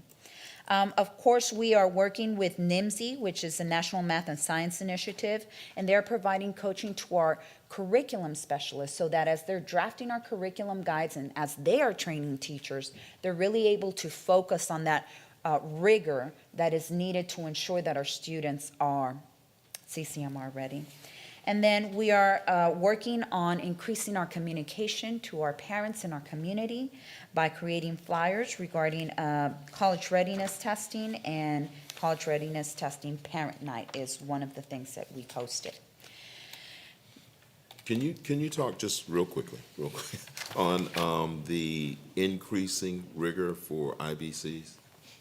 Like this year, you take the, Yes, that's where I'm going to next. So Okay, that thanks. was just TSI-A, the action steps to increase the readiness for TSI. Now I'm going to talk about the action steps that we're doing for IBCs. So in order to earn that industry-based certification, the state also changed the rules on that. And this year, not only do they need to earn the IBC, but they won't earn the IBC unless they take a level 1 and a level 2. So one of the things that our counselors are doing is they're auditing those schedules and making sure if a student is on track to take their IBC and earn that IBC, we better make sure that they take that level 2 course second term. Otherwise, the state will not give them that credit, that CCMR criteria credit. That's this year. Next year, they're changing it. Not only will they need 2 courses, they'll need to earn the IBC certification and a level 3 before the state grants them that CCMR criteria. And the year after that, they'll need to earn a level 4 course. So that's also a big change that the state is implementing, which of course will greatly impact the possibility of earning an IBC. So our counselors are working with our students, our principals are working with our students to make sure that we're able to provide them the supports that they need to test, to make sure that they are enrolled in the correct courses and that they are on track. Part of that is why we hold our monthly CCMR meetings with our principals, to make sure that we're able to track and progress monitor where they are at. This concludes our presentation for beginning of year. Thank you, Ms. Ryan. Based on- Ms. Ryan has a question? Yes, ma'am. Yeah, this is such a troubling area for me because I don't fault the state for raising the numbers way up, because having only 50% of your kids who have any plan for after high school, that probably should be a D rating. That probably shouldn't be an A or a B. Like, that is not the standard that Judson ISD should be going for. Because there are so many ways to get either college ready or workforce ready or military, something other than sleeping on your mom's couch after you graduate high school. And to have 50% of our kids to have no plan and to have gotten nothing done during high school is very concerning, because these are the kids who are going to be out in our community. They're going to live in Converse, they're going to live in Kirby, they're going to live in Universal City, and those cities need, kids who are ready to go out and be adults in the world. So I'm glad that those scores are going up, because those standards do need to go up, and we do need our kids out there getting ready to go out into it. So, it feels like we're filling a lot of those high school schedules with a lot of electives that are not college-ready math, they're not industry-preparing positions, and kids are not somehow getting into those paths that are going to get them to, especially the workforce-ready kids. I mean, the college kids probably do better and get themselves into their honors and their dual credit, but all the other kids that are going to go enter the workforce, and only 14% of them are walking out with IBCs, is it that we're not offering the IBCs that the kids want? Are we not offering the ones that our communities need? Like, I hope this becomes a major emphasis area, because, when I picture what a Judson graduate looks like, it's not 50% of them not having anything on their plan. I hope that, and whatever carrots we're using too, because, there's no stick associated with CCMR. They're still going to graduate high school. There's nothing, we can't hold graduation back from them. So what are we using as the carrot to get them to go pursue as many of these as they can? Get triple qualified. Get all your college, your career, and your military, and then go join the military type things. And I know Dr. Toppin and I have talked about different stoles, 3 different stoles, one for CC and one for C, one for C, one for M.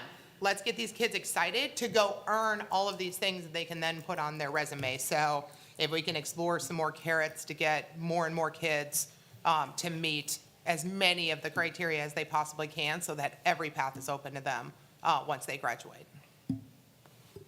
We definitely would like to do that. I'd like to point out that even though we could say there are 10 CCMR buckets, you can't reach any of the other buckets unless you earn TSI. So you can't reach a level 2 certificate, which is one of the criteria, unless you've gotten the IBC or the TSI. You can't enroll in some of the courses to earn additional CCMR criteria unless you've got these 2, which is why we're focusing on TSI and IBCs. So even though it might seem that there are more buckets, you can't reach those buckets without earning the basics. But yes, ma'am, we will look into different ways that we can how many of our attract our IBCs, students. like your digital media career path, you don't have to be pass your TSI test to go through all 4 levels of digital media design at Veterans and get your Adobe or whatever, I don't remember what the name of the certificate is. Correct, and so that would be one Okay. of the So we 10 have a criteria. number of those types of things. Yes, They would just we have do. to take their level 1 and level 2, and then they'd be CCMR.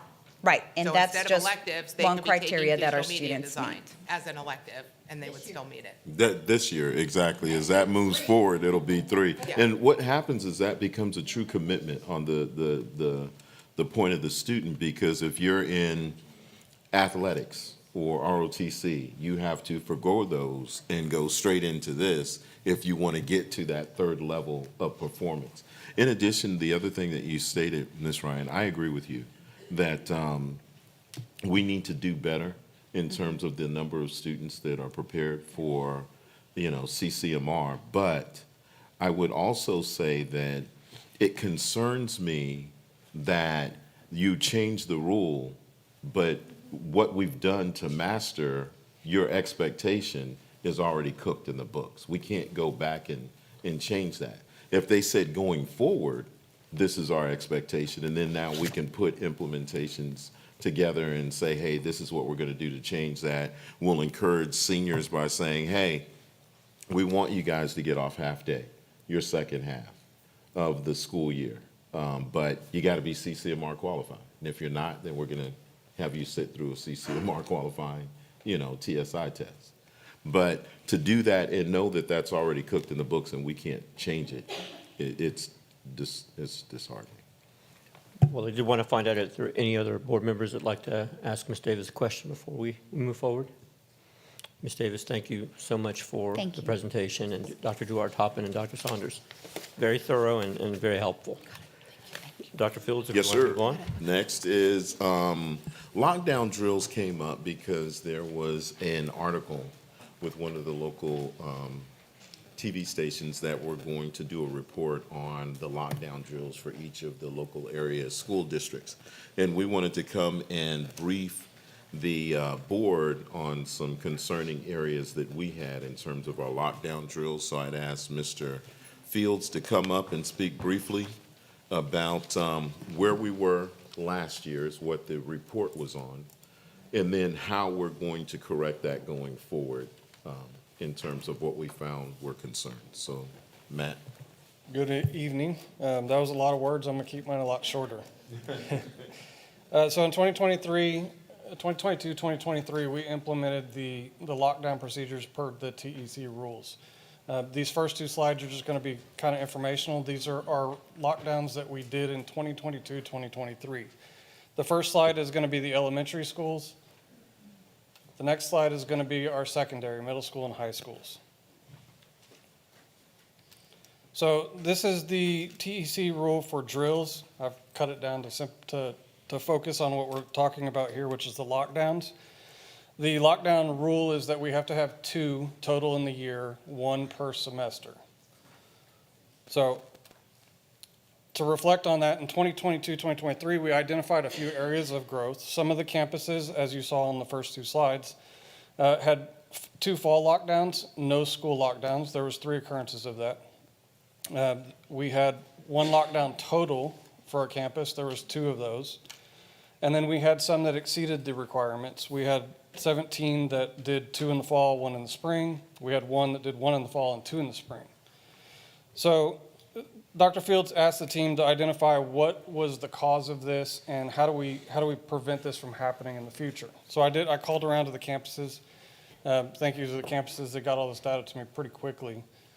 What we had found out is we did schedule those lockdowns, but due to mitigating circumstances, weather or police being active somewhere else, we had to cancel those and we were to reschedule them.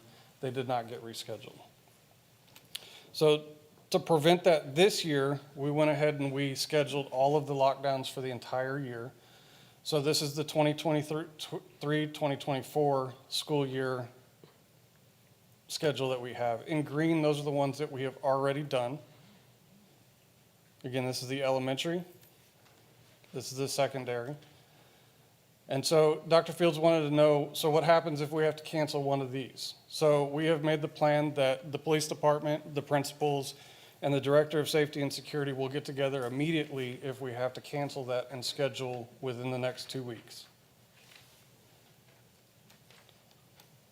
So just to give credit to the campuses, we also wanted to show this is all of the data that we have for the drills, not just the lockdown. We have fire drills, lockdowns, secures, evacuations, and they were kind enough to spend time filling this out, so I wanted to share this with all of you.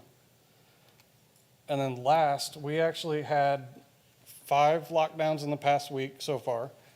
And we had multiple jurisdictions outside come and join us, so SAPD, Converse, and some of those jurisdictions actually went outside of their jurisdictions to join us because they would be first responders in those cases, and they wanted to know those schools themselves.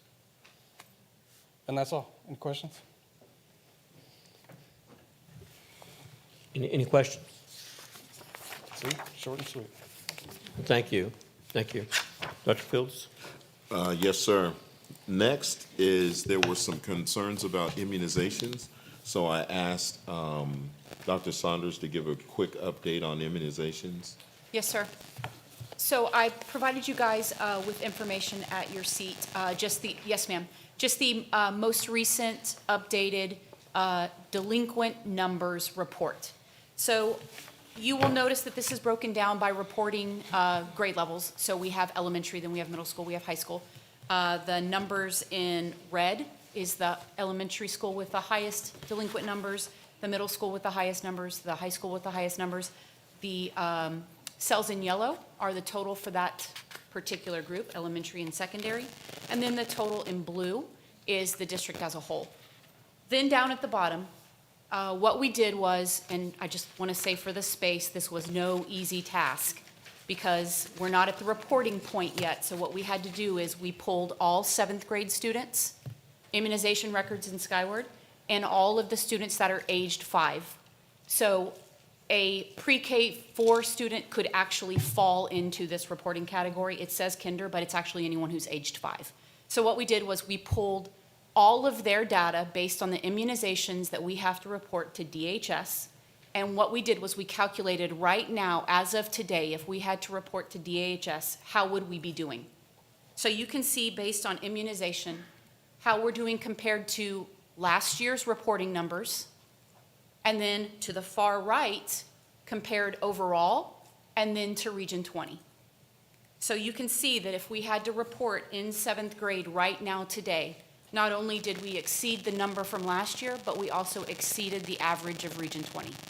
Now, of course, these are projected because we don't have to report until December 8th. Then the exact same thing, my apologies.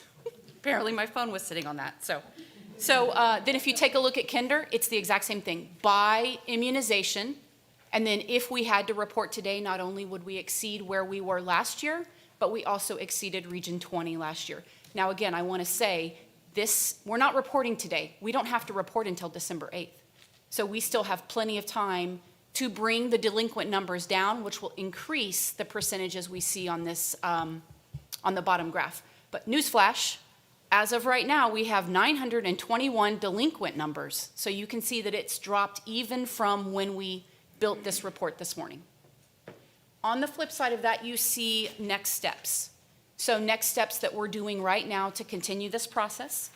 We still have another immunization clinic coming up on, I believe it's the 27th, Judson Middle School, 1 to 3:30 p.m. for anyone who needs to get a shot.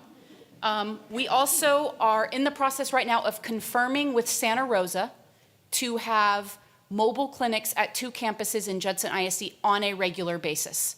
So in November, we're hoping to bring to the board an MOU with Santa Rosa so that we can have 2 standing clinics once a week at these 2 campuses. So then we can tell families, listen, every Wednesday, you go to the parking lot at Candlewood Elementary, there's going to be a clinic there for you to get these shots. So not only is it going to help us bring these numbers down and increase our compliance numbers, but it's also going to help these families that are coming into the district at this point.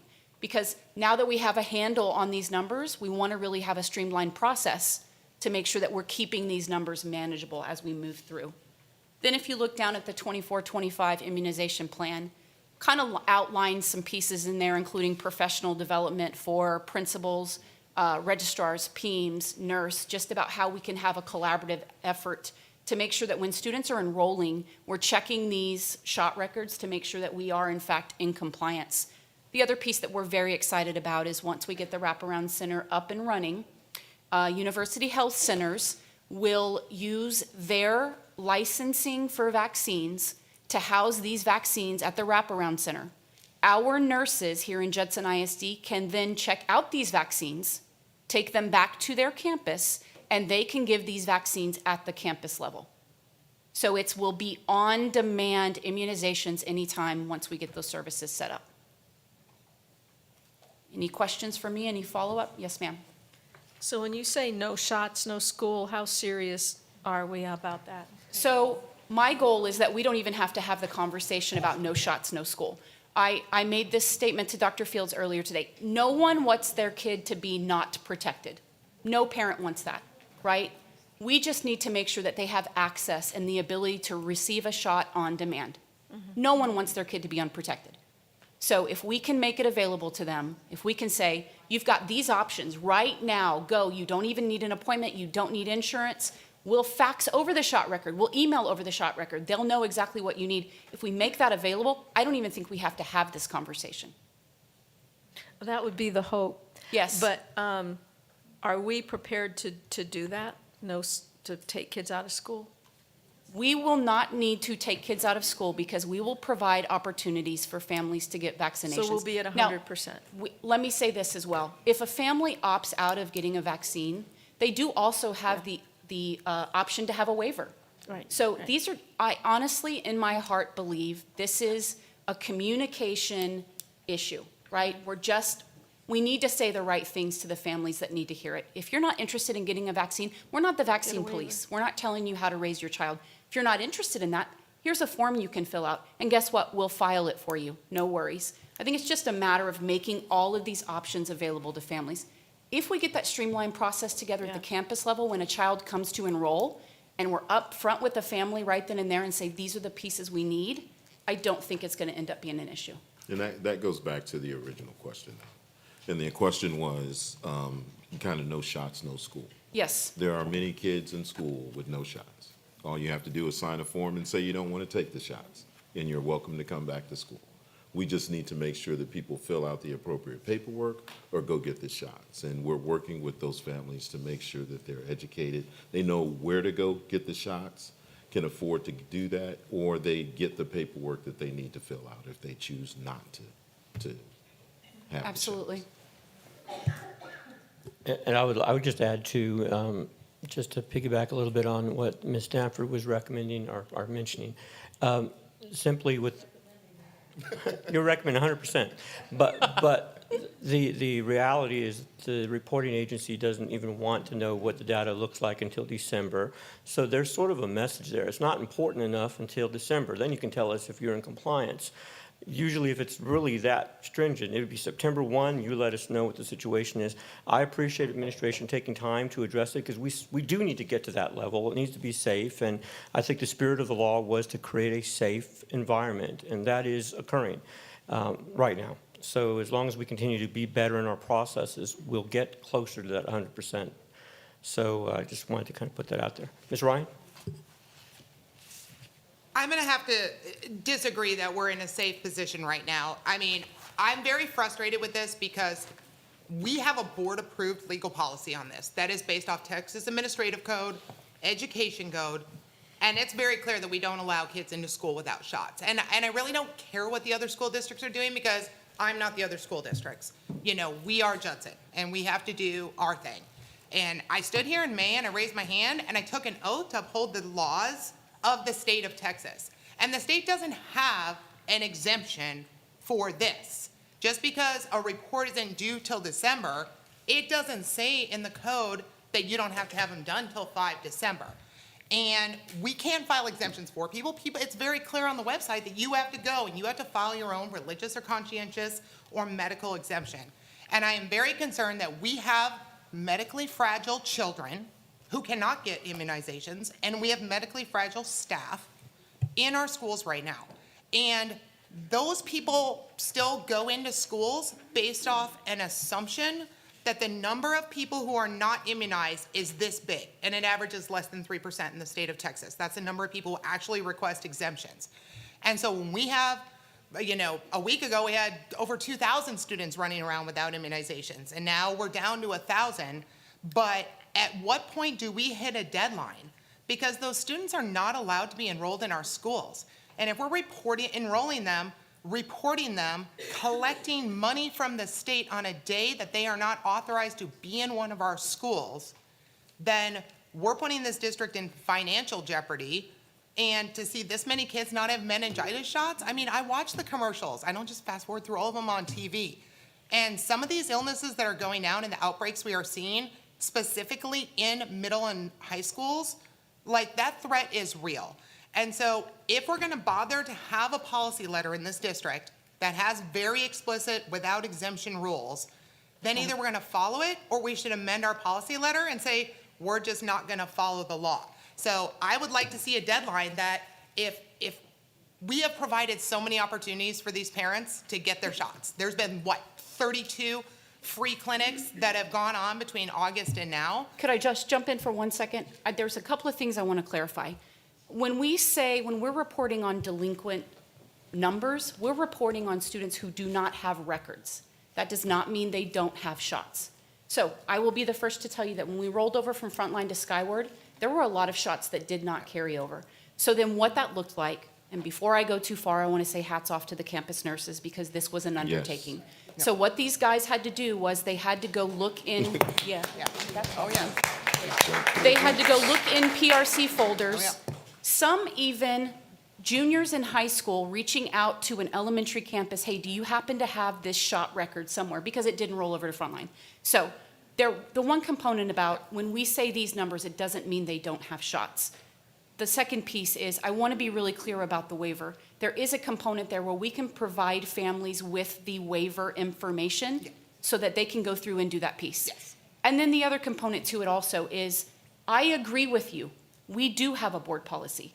That is the reason why we are being overtly transparent right now about the plan for 24-25.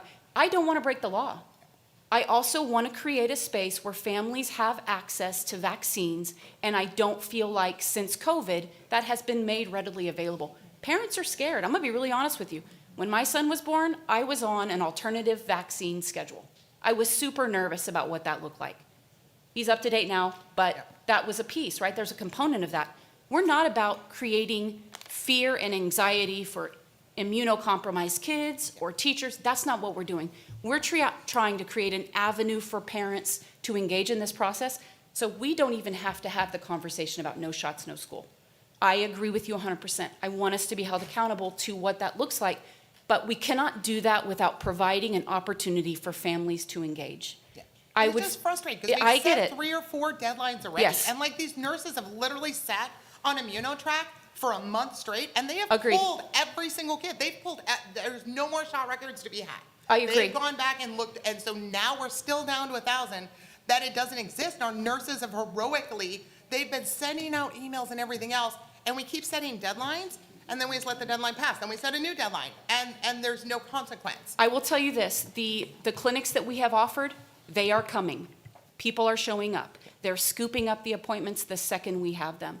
So I'm But going to tell you. if there's not a hard deadline, then there are going to be civilly disobedient parents who are just not gonna go do it and they're not gonna do the waiver.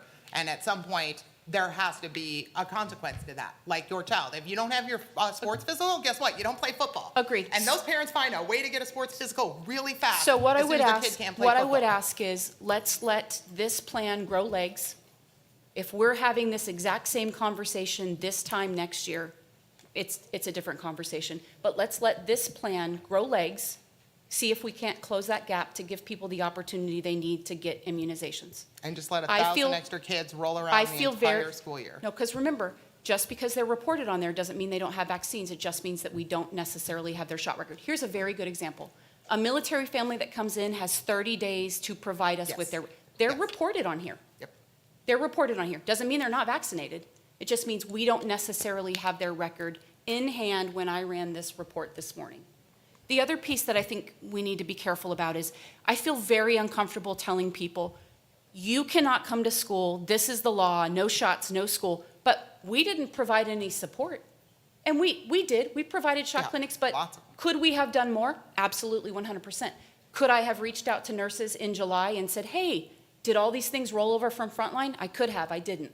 We didn't find this out until September, And so. Dr. Saunders, I'll just stop you. Yes, sir. We are taking steps, and I agree with Ms. Ryan, we need to get there, and Ms. Stanford as well. I believe we're taking the appropriate steps. I just want to make sure, are there any other comments or questions for Dr. Saunders or the administration so that we can move forward? I expect Dr. Fields will get an update report on how all of these things are going, and obviously, as you stated, different conversation next year. Absolutely. When we have this discussion. So I'd like to move on to the SPED update, please. Yes, sir. Based on Ms. Faulkner's request, I asked Dr. Toppin to look into our special ed vacancy plan. So, Dr. Toppin. Thank you. I would like to thank Dr. Armstead, newly anointed, Dr. Armstead, for her assistance in getting this together. So I did send this out to you all in the board book, but I do want to recognize the fact and acknowledge the fact that the SPED vacancies is not just a Judson ISD problem. It is a Texas problem. It is also a national problem.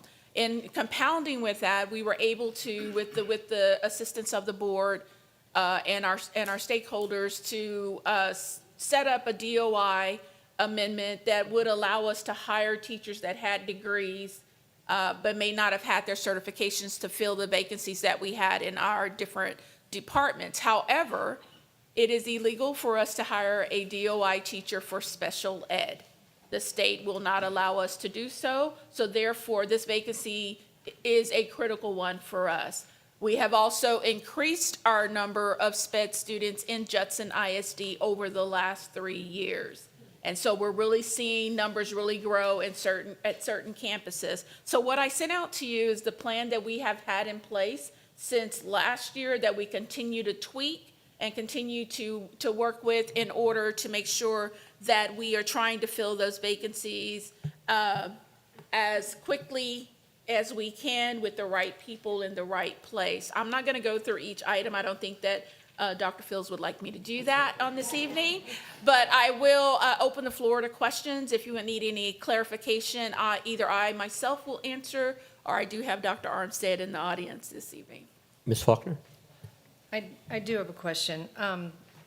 So at the very bottom, and this is, thank you, this was information I asked for way back at the beginning, the average caseloads. So what are we doing, because I see like elementary schools, 20 to 25 students per case manager. If you go on the TASB website, of course, it's broken down by what the area is, if it's a unit, if it's a behavior unit. I mean, but there really isn't any number on here that coincides with 20 or 25. So is that something we're working towards? Because my thought is, if we have teachers, and obviously we do, and we're working towards filling those vacancies, we also need to keep the teachers that we have. And I think a lot of our units are busting at the seams. So I think what I'm looking for is a plan moving forward, because as you said, there are more students. There's no doubt. Because I think we all know that charter schools don't do very well with students with special needs. And so if we're increasing our numbers and we have 20 to 25 students per caseload, and TASB is saying that the average should be 12 to 15 based on the unit, how are we going to look at that? Or can we work on a plan moving forward? I mean, whether it be redistricting, changing, I know a lot of our units are very, they don't even have students that's not even their home campus. They're bused to that unit. Is that correct? That is correct. And we have made some effort. I'm going to let Carrie talk, but I will Okay. tell you that some of the efforts that Carrie and her team have done is making sure that we're just not putting the units on a certain side of town, that we're trying to duplicate units in different parts of the town so we can not have students on buses for an hour or an hour and a half, going to school an hour and a half, coming back from school. So that is some of the things that her team is putting together. I'll let you talk, Carrie. Good evening, everyone. I just wanted to provide just one quick clarification. That number that you referred to, the 20, that you see on your handout, the 20 to 25, it refers to, it's not referring to our self-contained classrooms. Okay. Our ratios, as far as our self-contained classrooms, we average anywhere from 10 to right now about 15. So the 20 to 25 really refers to our co-teach, our inclusion, that particular population.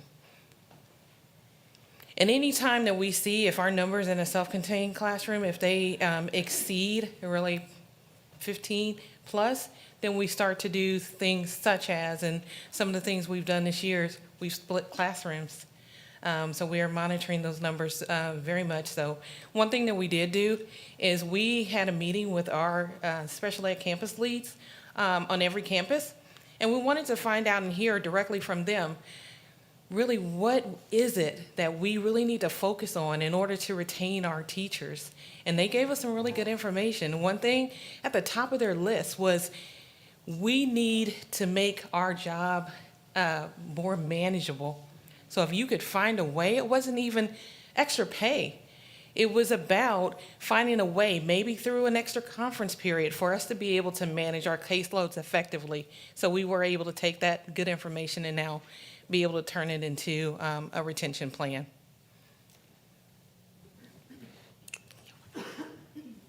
Any other questions? Ms. Ryan? When is the last time, have we had a consultant come in and do a weighted workload plan and a new unit lay down type thing? Because there's tons of, now much more scientific ways to do caseloads and workloads and all be weighted, whether they're behavioral support kids or, what they are. Because like Ms. Faulkner said, I looked at some of the stuff that the region has on there and their numbers, like it feels like we're grossly potentially understaffed in some areas, which is going to cause the burnout and retention. High caseload is the number one reason for sped teachers leaving the industry. And the very last time that we actually did have someone come in and look at exactly what you're referring to was about 6 years ago, when we did bring in Stetson and Associates. Yep. To be able to conduct a study for us. And we've doubled in our sped caseload since then? we Okay. have. Dr. yes. Fields, can we work on that? And Mr. Macias? It may be time for a relook. Yes, ma'am. To give her the people that come in and do this for a living. And because, again, the units were placed how long ago? When they made sense. And kids have moved around and people have moved around, and what we did then does not necessarily make sense now. And truly, I think for your team to get a better understanding, because kids are also different a little bit now too. Kids have changed. The number of diagnoses have changed. Comorbid diagnoses and how those get weighted because of the types of services. I think that would be money well spent and give them an enduring education on how to do that then, and then every 5 years come back and do that. So. I have no problem looking into bringing them back. I would say, though, that as we've grown and as we've increased in our student population in special education, we've made changes in the district as well. We've set up labs or set up units, in those areas that needed them more. Yeah. But I have no problem bringing back. Yeah, because I'm sure we will find more financial efficiencies with a study like that than it will cost us to hire someone. Okay. Any further questions? Anything else, colleagues? No, I think we're good. Thank you very much. You're welcome. All right, we have made it to consent agenda. So are there any items that you'd like to pull before I make a I'm motion? going to for really quickly pull C and D, just fast. C and D?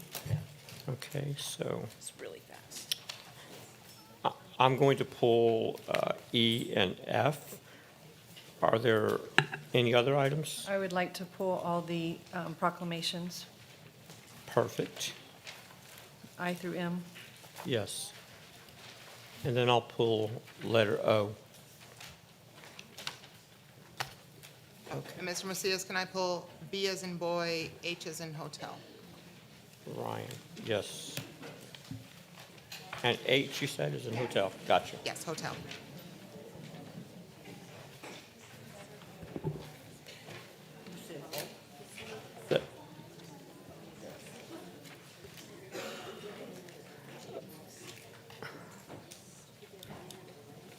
All right, then I'd like to make a motion to approve consent items A, C, Nope, not C.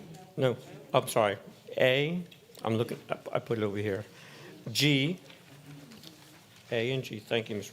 Stanford. N, P and Q. P, and Q. Yep. And, yeah, Second. okay. If we could approve those consent items, please.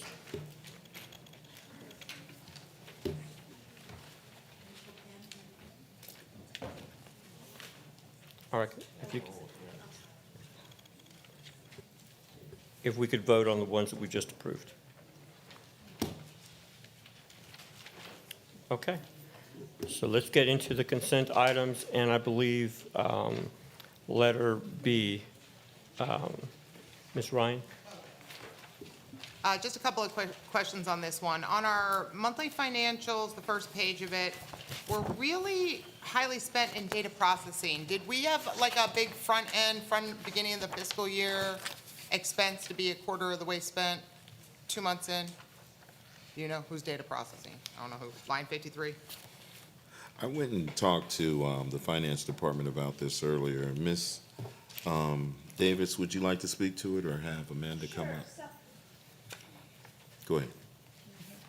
Okay. 53. So on line item 53, some of the big expenses that we had this year were $540,000, mostly for Barracuda email protection. That was to the tune of $67,000. We paid for GaggleNet, $244,150. Lenovo, which are our computers, laptops, $129,886, and our active internet tech, $498,262. These were So just a bunch of annual things that were Correct. front-loaded? Front-loaded, Okay, yes, so ma'am. that's it. I just want to make sure we're on glide path and those were predicted, because that was the only line item that seemed to be out of normal glide path on that one. Yes, ma'am. On the tax revenue, we don't have our current tax roll on there, That's, because we received that, and, because we briefed it at what our current tax roll is? our current tax roll, the reason that we don't have it yet is because they follow our year. So I'm going to ask Amanda to tell us a little bit more about that because she fills this one out. Amanda's our Director of Finance, Ms. Amanda Martinez. Hi, Board. Thank you. So when we are reporting that the monthly, we go by where we ended in June. Bear County's fiscal year is October through September. Okay. So when we end in June, we don't have that tax roll audit number yet. Okay, And as soon as the audit is finalized, Okay. that will be updated. Okay. So in So we won't- October, you will, when we finally see the October monthly report from Bear County, you will see more of that full schedule. tax like, rolls, and then we'll yes, probably everything have on the there. Lineberger handoff Yes. from July 1st too. 'Cause Yes. we should get their Since we quarterly are, end of since we are September, 2 right? months behind on our financials and reports, you should be able to see that in December. Okay, all right, that makes sense. And then the only other question I had was on the the 2016 bond, Prop 1. There were a number of changes down under technology that we added quite a bit to those budgets. I thought we were done with technology from 2016 bond. Are we still doing technology purchases, and why are we allocating interest there? Because I'm worried, because we haven't bid some of these projects out yet. Like, we haven't bid Candlewood out. We haven't bid Coronado Village out. So I'm worried about what those price tags are gonna come in at, that we're allocating interest to more technology versus holding on to those funds until we see the rest of those projects bid out. I can tell you that I've been assured that the funds that are in the accounts or the remaining balances for, especially like Candlewood, because that's been an area of concern for me as well. Yeah. Especially now that we're at the 100%, we can go out for the request for a competitive sale proposal. But I've been assured that in these columns, we have enough to take on the responsibilities for each of these projects. There could be remaining balances on here, but that doesn't mean that we need to necessarily spend all the funds in that particular area. some of them can be complete by now. Okay, I was trying to figure out why we allocated some interest just in the last month to technology. We haven't, the rest, most of our other bond money The previous month was that's showing a unallocated. negative balance, and so we wanted to make sure that we didn't have any negative balances. Okay, But it doesn't mean that we're going to spend the funds that are in there. It could just be a remaining balance that could be moved later on. okay. All right, I think that's all I had on finances. Yes, ma'am. Any other questions? No, if you could make the motion, Ms. Ryan? I motion to approve the monthly financial statements as of August 31st, 2023. Second? Motion was made and seconded.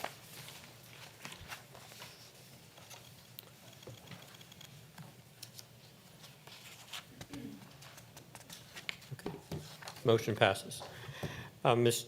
Stanford, you had a letter. Yeah, just C and D, and I'm just pulling them to make the point. Since C is labeled an amendment to the budget, Yes, ma'am. I just wanted to point out that it's movement of money only. It's not an additional expense of any kind, and it's to the tune of $550.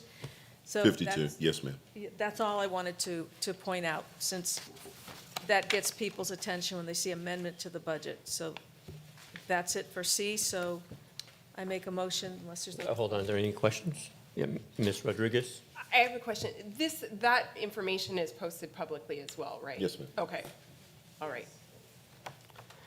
Thank you. Go ahead, Ms. Stanford. So I make a motion that we consider and take action regarding approving the attached amendments to the budget, 2024 fiscal year. Second?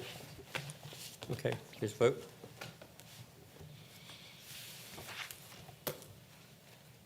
Stanford. Motion carries. You also have the next one, so go ahead, Ms. Stanford. It's the same idea, because I do know that this is available online. I just also know that a lot of people don't have that available in the meeting, and they don't always look. So I'm just going to quickly point out that in the items for expenses greater than or equal to 50,000, total 221,500 roughly. It's 3 different items, 2 are grants, and 1 is Title I. That's all I wanted to say on that. Just clarifying. Ms. Ryan, you had a question? On the fine art supplies for the elementary schools, I'm a little confused on why there's only 12 of them when all 20 of our elementary schools are Title I schools.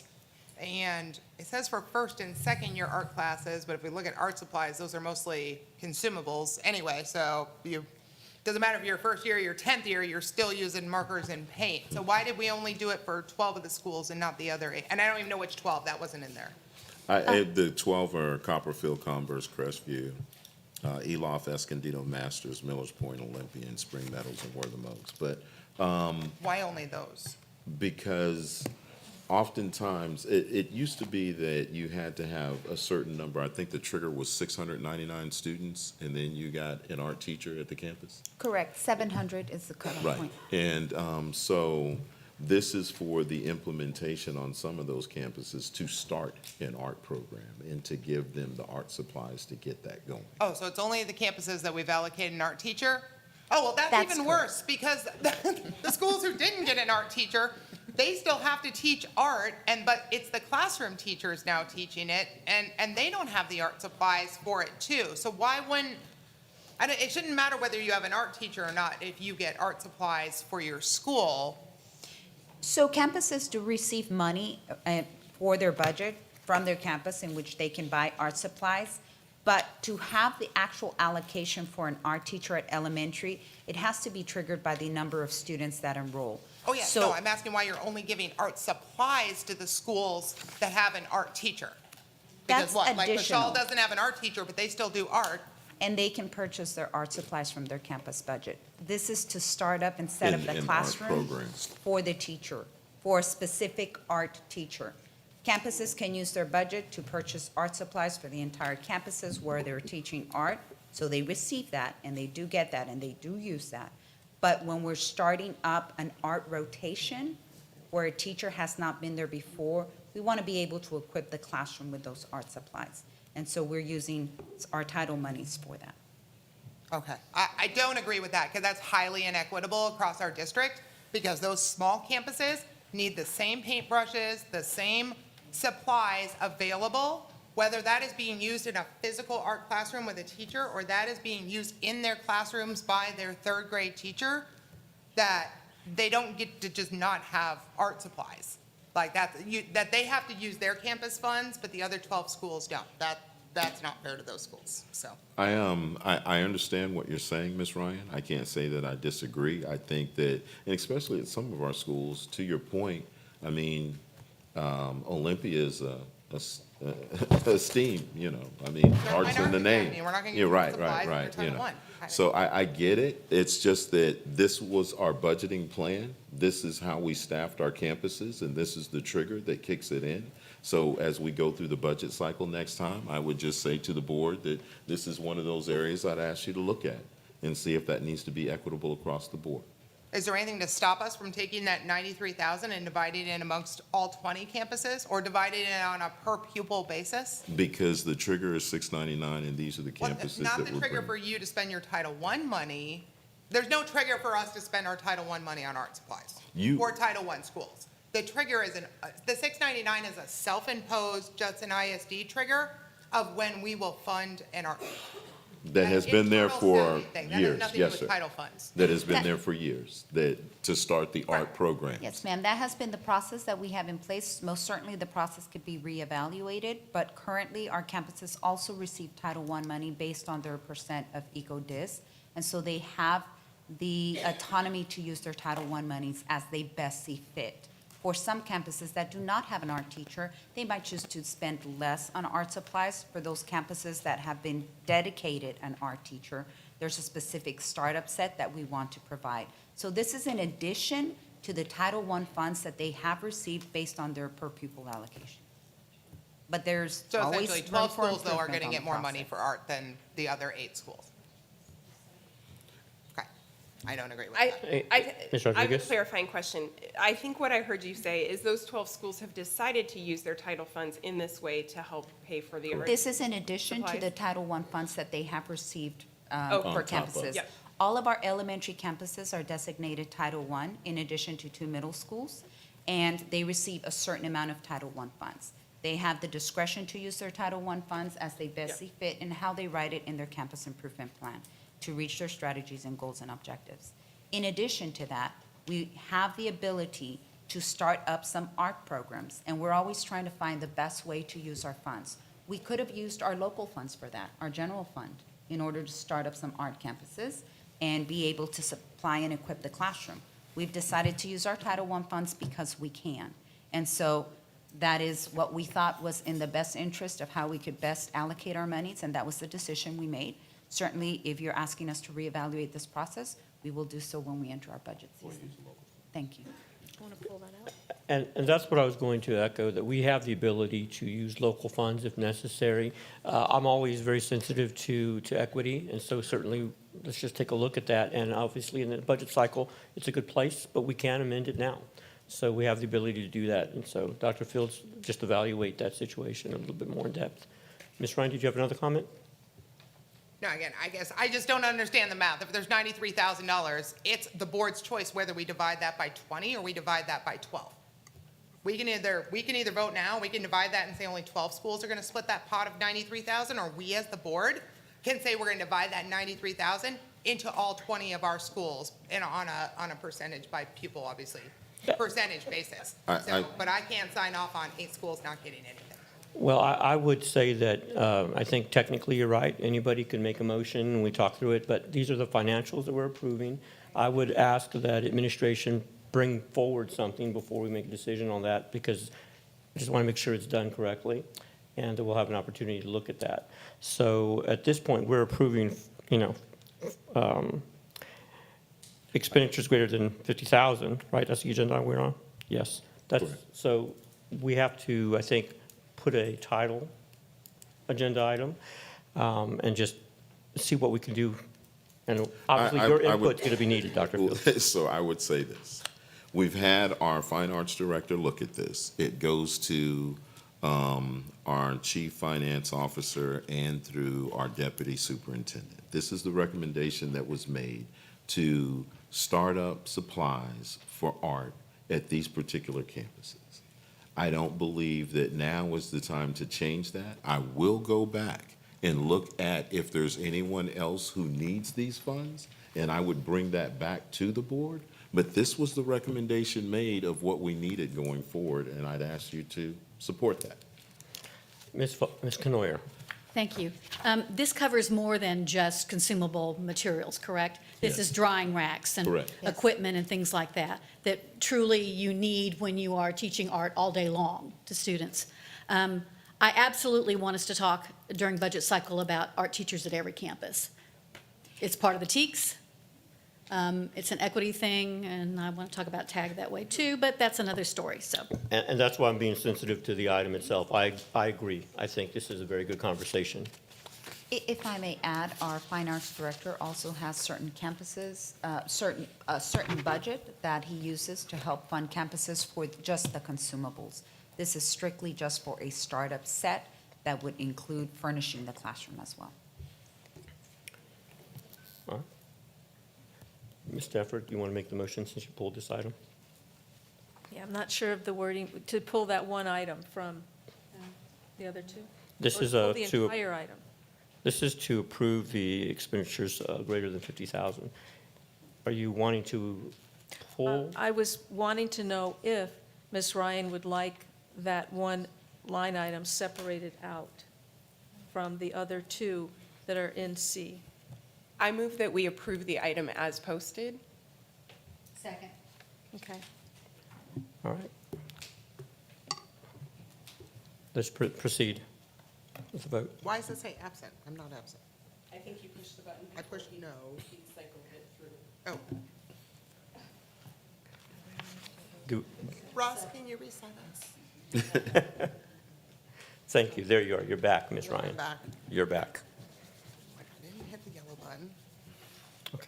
Didn't hit the yellow button. Motion passes. Thank you for a very spirited discussion on a very important matter.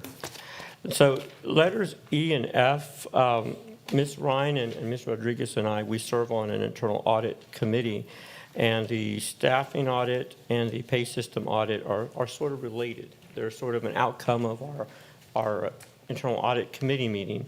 And so I know there's a couple of questions. What I'm going to propose is that, based on a discussion, that we probably just pull these items until the 6th of November, but there is some discussion, so I do want to talk a little bit about why that rationale might make some sense. My question in relation to the staff audit services, we only received one bid, and that was from Moss Adams. Was there any other? We didn't see anything, so I just wanted to confirm that that was indeed the correct. That was You it. know? That was, go ahead, Ceci. Yes, sir, that was the only bid we received. The only one?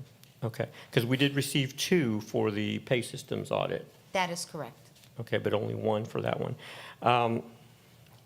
Well, obviously, I think that the whole audit, pay systems as well as staffing, is sort of a related function. We just received the information yesterday, or close of business, in regards to the pay system audit, so there's still some material that we would need to go through. So that's where my question kind of stops. I want to know if the board is okay with putting this back on the November 6th meeting that we have, so that we can evaluate the information and vote on these two at that time. But obviously, I'd like to hear from my colleagues on that. Is there any?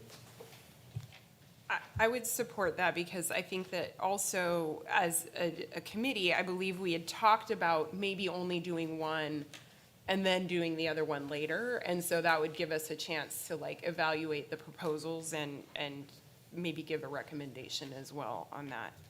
Then we'll probably schedule a meeting before the November 6th Internal Audit Committee, that is, or at least discussion. So any other input? Are we comfortable with that? Ms. Ryan? Well, yes, because the second proposal on the other one is literally, we're missing the entire proposal.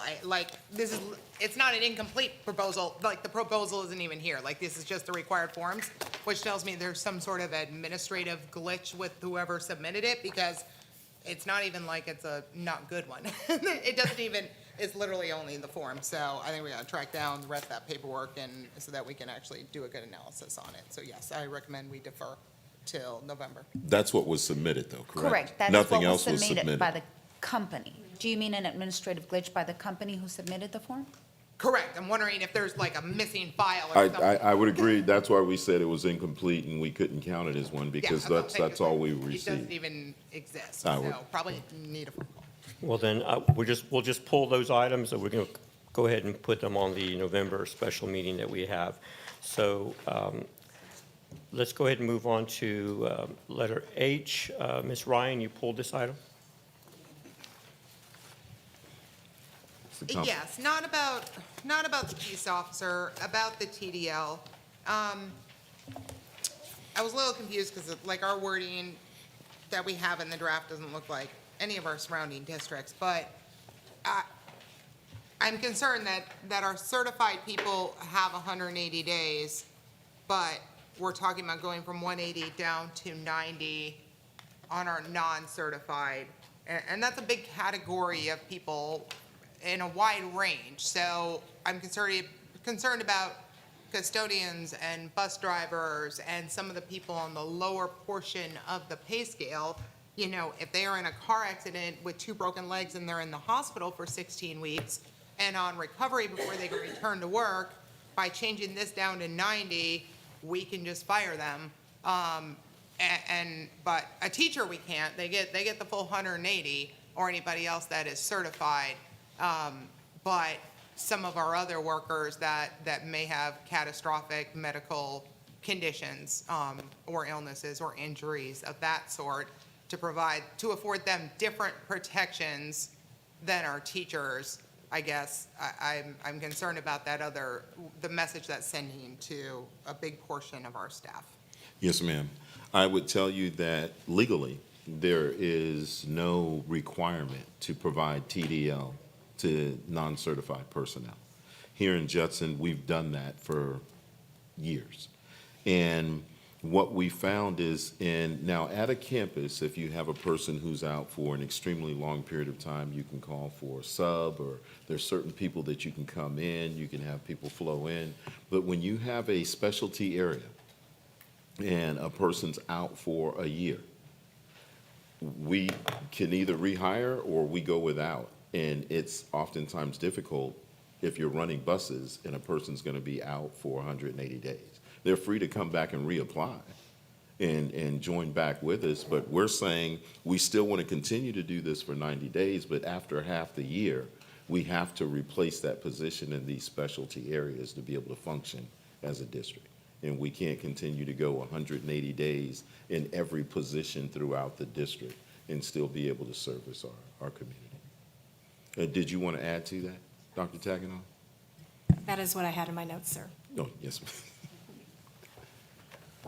Yeah, I just didn't want a regulation getting changed or a policy being changed due to a couple of personalities and it affecting the greater cadre of our employees. Not at all. Who may not At have, all.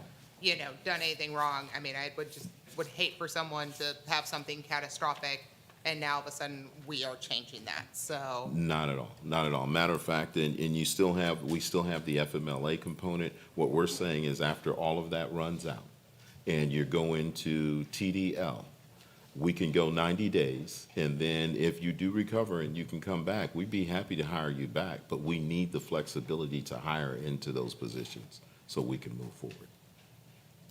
And again, there's no requirement to have TDL for non-certified personnel. Can I ask a clarifying Yes, question? ma'am. Since this has been pulled. This leave is unpaid after they have maximized their days off, correct? Yes, Okay. ma'am. Yeah. It's like holding the position.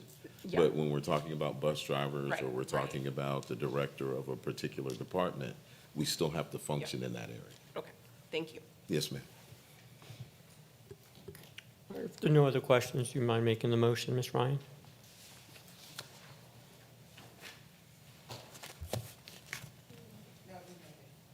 Okay.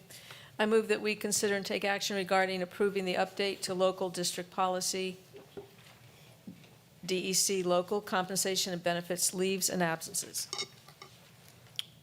Second.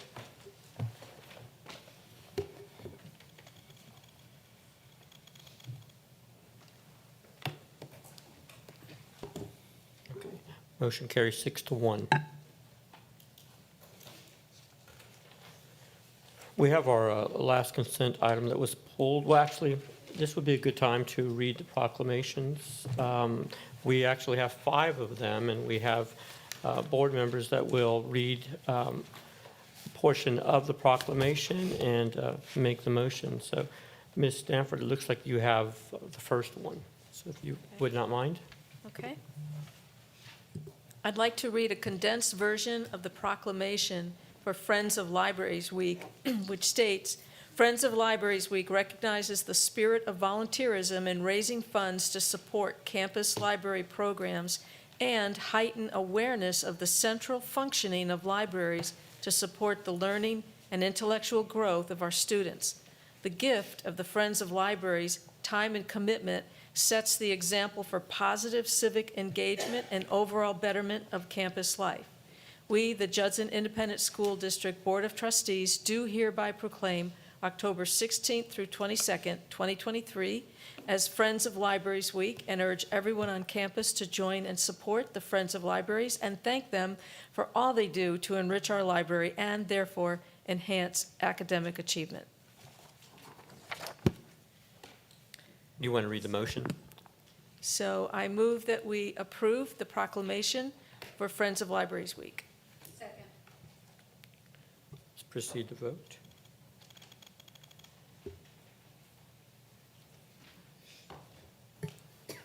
Ms. Stanford.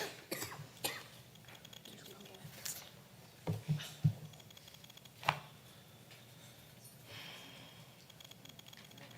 motion carries. Thank you, Ms. Stanford. Ms. Faulkner, it looks like you have the next proclamation. Yes. I have the proclamation for Dyslexia Awareness Month, which states Dyslexia Awareness Month is a nationwide effort to spotlight a range of dyslexic needs, struggles, and signs. We, the Judson Independent School District Board of Trustees, do hereby proclaim October 2023 as Dyslexia Awareness Month and encourage our families to join in supporting individuals and families affected by dyslexia and to recognize our Judson dyslexia therapists for their ongoing efforts to provide vital support to our students. I move that we approve the proclamation declaring October 2023 as Judson ISD Dyslexia Awareness Month. Second. It's been motioned and seconded. Please vote. Okay, motion carries. Thank you, Ms. Faulkner. Ms. Ryan, you have our next proclamation. I'd like to read a condensed version of the proclamation for National Red Ribbon Week and Fentanyl Awareness Month, which states National Red Ribbon Week and Fentanyl Awareness Month is an annual campaign that promotes positive decision-making among youth and choosing to live drug-free, as well as raising awareness regarding fentanyl poisoning. We, the Judson Independent School District Board of Trustees, do hereby proclaim October 23rd through 31st, 2023 as Red Ribbon Week and the month of October as Fentanyl Awareness Month, and encourage our community to participate in drug prevention education activities and make a visible statement that Judson ISD is strongly committed to a drug-free lifestyle. I move that we approve the proclamation to recognize October 23rd through 2023 as Red Ribbon Week. Second.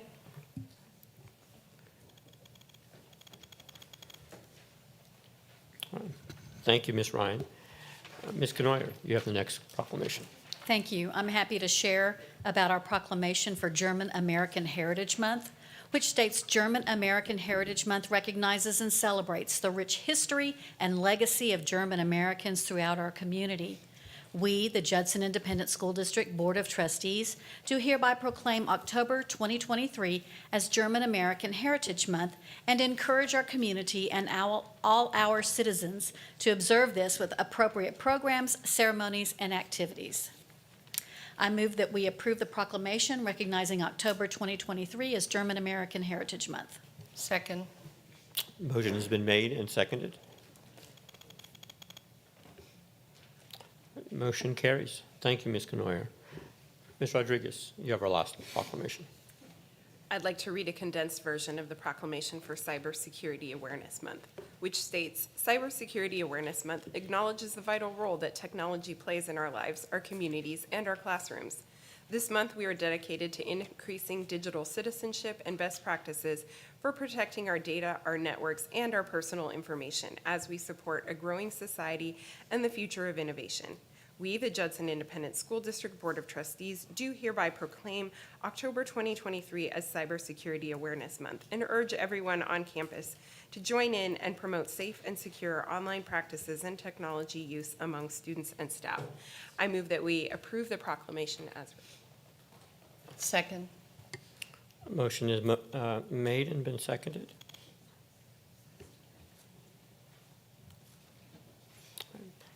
Thank you, Ms. Rodriguez, and thank you to all those that read their proclamations. So I believe now we're on to our last consent item. I pulled this one because this is an important one in my mind, related to the new MOU that the foundation is providing the board.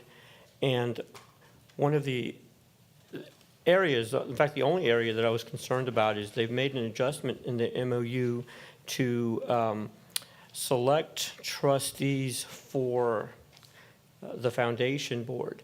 Our last MOU and all of those, even before the last MOU, the Board of Trustees have selected their representative on the foundation.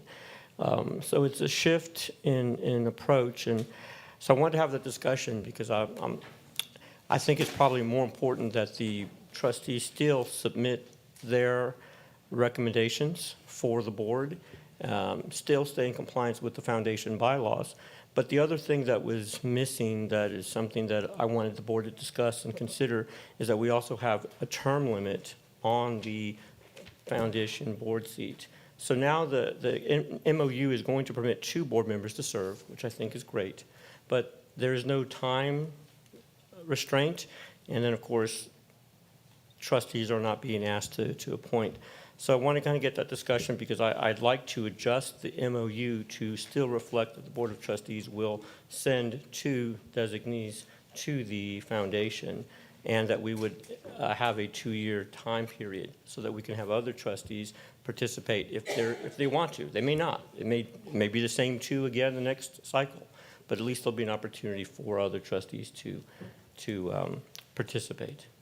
So that's where I want to kind of start the discussion. Ms. Eaton?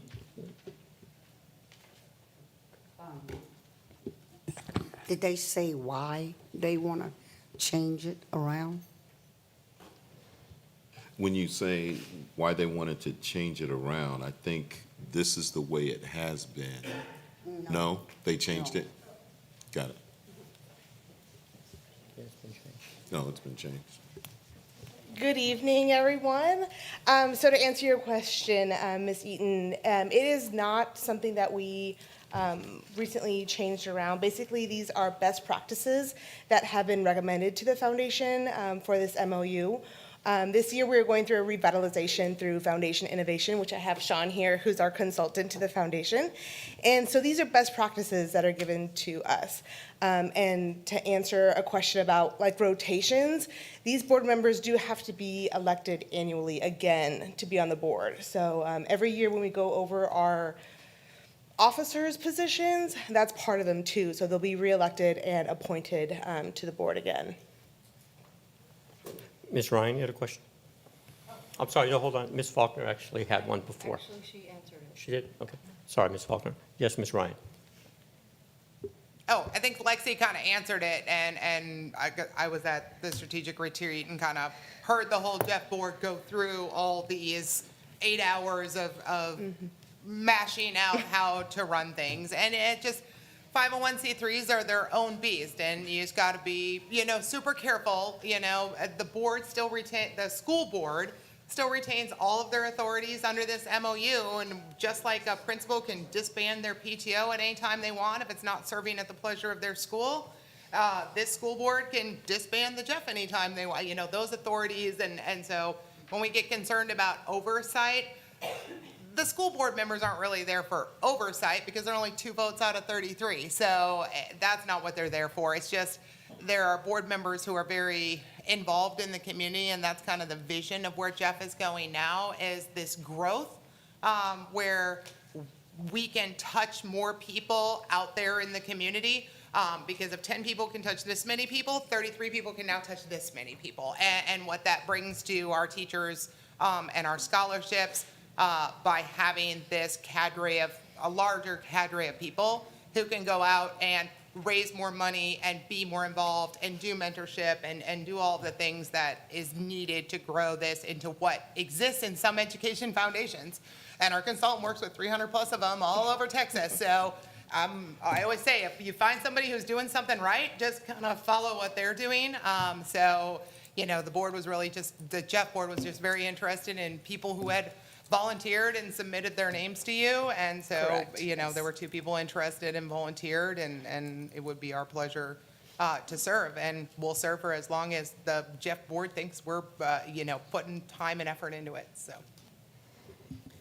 I would ask if everyone on the board was aware of the application process and had an opportunity, because I had not heard of it. It Yes, was in ma'am. Friday notes. Okay. I would also say that the, Jeff, the board is, the foundation rather, is, it's not totally independent of the district, correct? It receives support from the district in the way of some personnel assistance and office space and. Yes, ma'am, which is outlined in the MOU. So in the MOU, there is that, that relationship is outlined and detailed.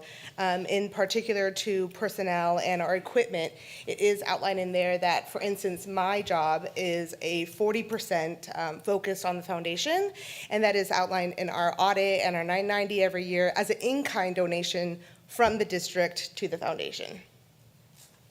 I think y'all do incredible work. So I'm Thanks. excited about what you're doing and what you have been doing. I would just say that I would think, since you're not still really totally independent of the board, that the board have more say over who serves. That we choose our own representatives rather than you choosing them. This would be my input. And I would add, I'm sorry, Ms. Ryan, I didn't hit button. What I would say is that, yes, no one's questioning the foundation and its efforts. I do think it's interesting, and I'll watch how the increased board members works, because there are a lot of nonprofits that are actually reducing so that they can be more impactful with strategic planning and quorums. So having a larger one is ambitious. In all my time of the foundation, we've never had 33 members. So that is, again, I'm hopeful that we can actually increase engagement. But that's not our ballgame, right? Trustees don't worry about that. You and your board members. The foundation board will Yes. definitely take care of it. Yes. That will be addressing that. When you say best practice, it's not a universal practice, because I've talked to other foundations, and they have not adopted this strategy. And so best practice is great, but it's not universally being utilized. So, and again, I'm not trying to stop the momentum of what's being done. The only criteria is, since the board is investing significantly in the foundation infrastructure, that it should have a voice in who we put on that foundation. And secondly, I thought it was a little premature to select board members without the board approving the MOU. So the fact that you guys went through that exercise of selecting board members before the board even approved it is why I gave not a lot of attention to it when we received it in Friday notes, because we hadn't discussed it yet. So this board will make that approval, and then we'll take the next steps. So at this point, I don't know if universally every board member said we'd like to have the opportunity. So those are just things to observe. Yes. Right now, the question will just be, after we have these other questions answered, I'll make the motion, and then we'll see where it lies. Can I just clarify something that Ms. Stanford said? We did, so we were asking when we have let all the board members know. So whenever our bylaws were approved, that's when we sent out in the Friday notes for about 3 or 4 weeks, asking if any board members would want to be involved on the foundation board. And so the only 2 members that spoke out are the ones that we were discussed.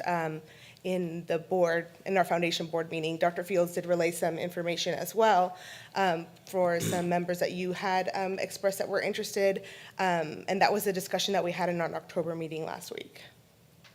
Well, again, just an observation. Ms. Rodriguez. I think Ms. Ryan. Yes, was Ms. next. Ryan was next. And then- Forgive me. Ms. Ryan. I know part of the discussions too are, some of it has to do with attendance and participation. You know, the Jeff bylaws have some very stringent rules about you have to show up. Like if you're going to be on a board, you got to show up in meetings, right? And you have to be there for that. And they have provisions in there that if people don't ever show up, and unless you wrote some $100,000 check, we might make an exception. But, you know, there are rules in there that if you just can't participate, because sometimes this is not the right time in people's lives, right? They just don't have the time to give to something. But there are provisions to move people to different positions other than, you know, director positions, voting positions, until they can come back to the board. The issue with forcing someone on there is there's then no provisions to remove a person who doesn't show up. And attendance does matter because, you know, if we're going to be on the board, that way the Jeff ensures it has active showing up at every meeting, working on things, and completely committed to the foundation. You only get that if you get to select the people that are on there. And again, I liken it to if a principal looked at the PTO and said, so-and-so is going to be your vice president, people would be up in arms and all over the Facebook group. Because you don't tell a 501c3 what to do or how to run the organization. A PTO or a principal doesn't tell someone how to spend their money. So keeping that delineation between the Jeff and the Judson board where, yes, we provide this board provides some resources, and then we retain the authority that if you are not serving at our pleasure, then we can discontinue you. But other than that, that's just kind of the level of oversight that most administrations have over some ancillary organization that's in there. So, yeah, no, you know, in the Friday notes, they were willing to look at anybody who wanted to volunteer to serve. Ms. Rodriguez. I was just going to say that I support the independence of the foundation and them being able to make the decisions that they want to. And I think that when the board tries to oversee that or try to manage that in some ways, that's overstepping our, maybe not authority, but what we should be doing. And I think that, yeah, if this is a best practice that's recommended, I'm in full support of it. And I did see the call and I did not respond because I did not have the additional capacity to do that. So I think that it was open. I know, you know, not everybody may have seen it, but yeah. Well, I'll just add that obviously this is a new practice. It's not, I mean, it may be considered a best practice, but the board's always selected trustees for over a decade. So then I'll go ahead and I'll move that we amend the MOU to allow the Board of Trustees to select their 2 representatives and have a 2-year cycle for their position on the Jeff board, renewable every 2 years. That's my motion. I'll second that. So the motion and the amendment has been made. So if we want to proceed. Is we can that, vote. is it an It's an amendment. I jumped the gun, sorry. Once the amendment passes, then the whole MOU will be voted. But I'm amending the language of the MOU to allow the trustees to appoint their own representatives. So, yes.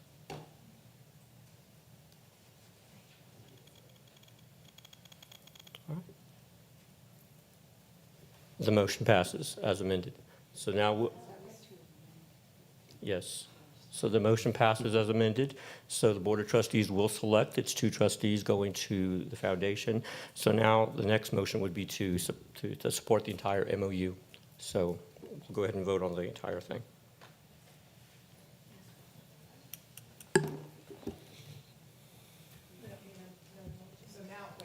I'm confused. I'm really confused. Can we go back to discussion a second? Hold on. Sure. Because I thought, He sorry, we're gonna go around and round in this. So now he's motioning to change the verbiage. So now we're gonna vote on whether we're gonna approve his new verbiage. And if that doesn't get approved, then I guess we amend it again and we vote again.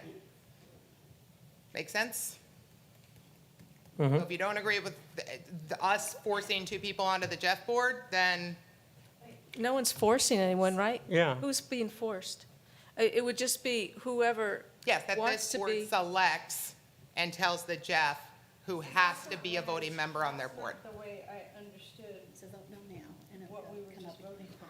Yeah, and just know the board's always done this. This is the first time that it's changing. But that's not how I understood what you just said. I would also ask if we did move forward with approving the amendment, that would have to go back to the Jeff board before anything can happen, correct? Correct. Yes. Correct. Okay. So where we're at right now is that you've, His amendment's been approved. Yes, the amendment's been approved, but And now we're voting on it as amended. correct. okay.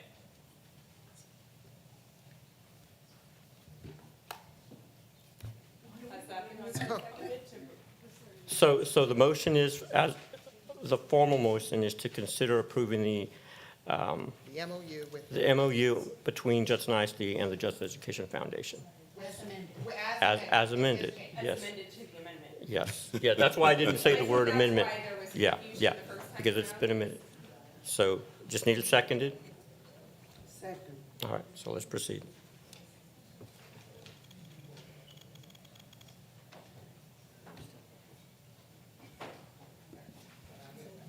Okay. All right, so the MOU, the motion fell, so we have not adopted the motion. So let's just clean this up. And so if we want to, I move that we approve Make the the motion, thank you. MOU between the Jeff Foundation and the Judson ISD Board as presented. Second. there you go. So hold on. Yes. There, now we can vote.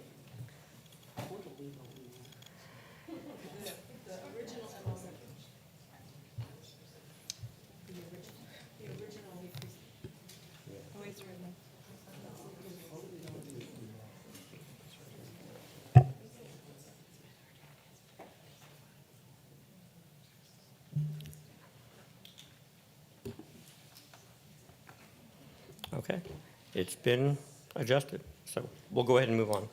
I do just want to say, I hope that if Jeff's going to do the selection of board members, that they allow the board members to take turns so that there's an equitableness on the board representation. That's all I'd be interested in. Yes, we will do that annually. Annually is when we'll vote on our members. Yes, ma'am. Let's go ahead and move forward to the discussion and take of action items. So we have letter A, a discussion and take possible action regarding the approval of bond 2022 purchase for additional radio accessories. Yes, sir. Dr. Fields? We said that with the 2022 bond, the purchases would come before the board that are over 50,000, I believe it was. And this is just for an additional 19,000 for radio accessories to support safety and security practices in the district, and we're just asking that that be approved. Any questions? All right, let's go ahead and proceed. I move that we approve the Bond 2022 purchases for additional radio accessories. Second. Thank you, Ms. Canoyer.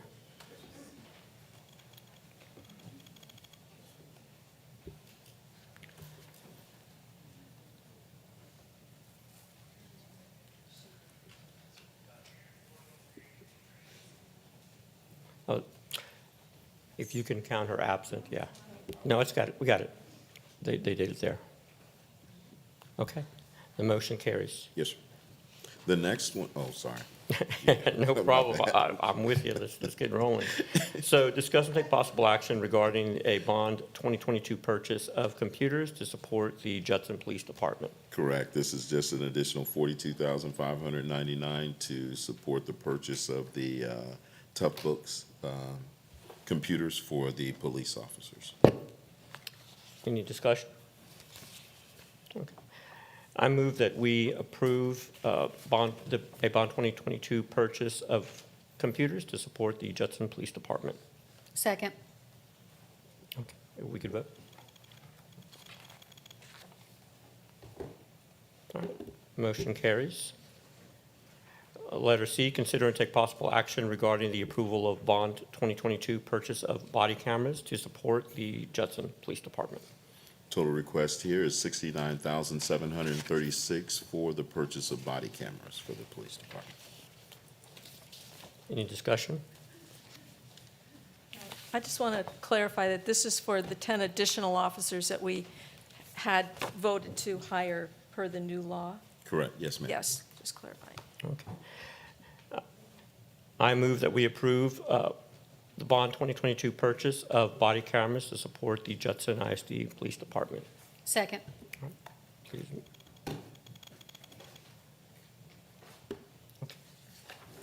Motion carries.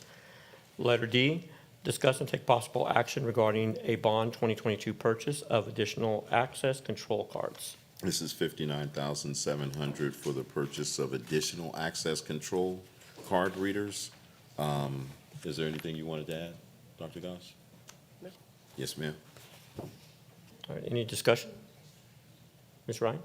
Sorry, just one question, because we already did the wiring proposal and contractor for that. With 300 more card readers, will this require more wiring, or is that already going to be in your existing bid? It's already in the existing RFP for the wiring. We just It is needed more rare readers. I have a question on any of your stuff, so thank you for your dissertations in your explanations. I appreciate you. You're very welcome. That's all I got. Thank you, Dr. Gosh. Okay, no other discussion. I move that we approve the bond 2022 purchase of additional access control card readers. Second. All right. Motion and second has been made. All right. Motion passes.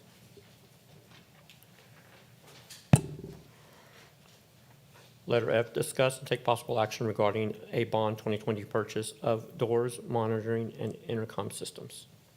This will be for the purchase of the door monitoring intercom system. It'll allow them to look out, see who's out there, buzz, and open the door for people to come in. I think it's $62,124,000. Is there additional cost for installation? Dr. Gosh? Yes. Yes. Okay. Yes, this is just for the equipment for it, so there will be some installation cost associated with it that will come later. Any other discussion? All right. I move that we approve the bond 2022 purchase of doors, monitoring, intercom systems. Second. Okay. Motion was made and seconded. Ms. Stanford?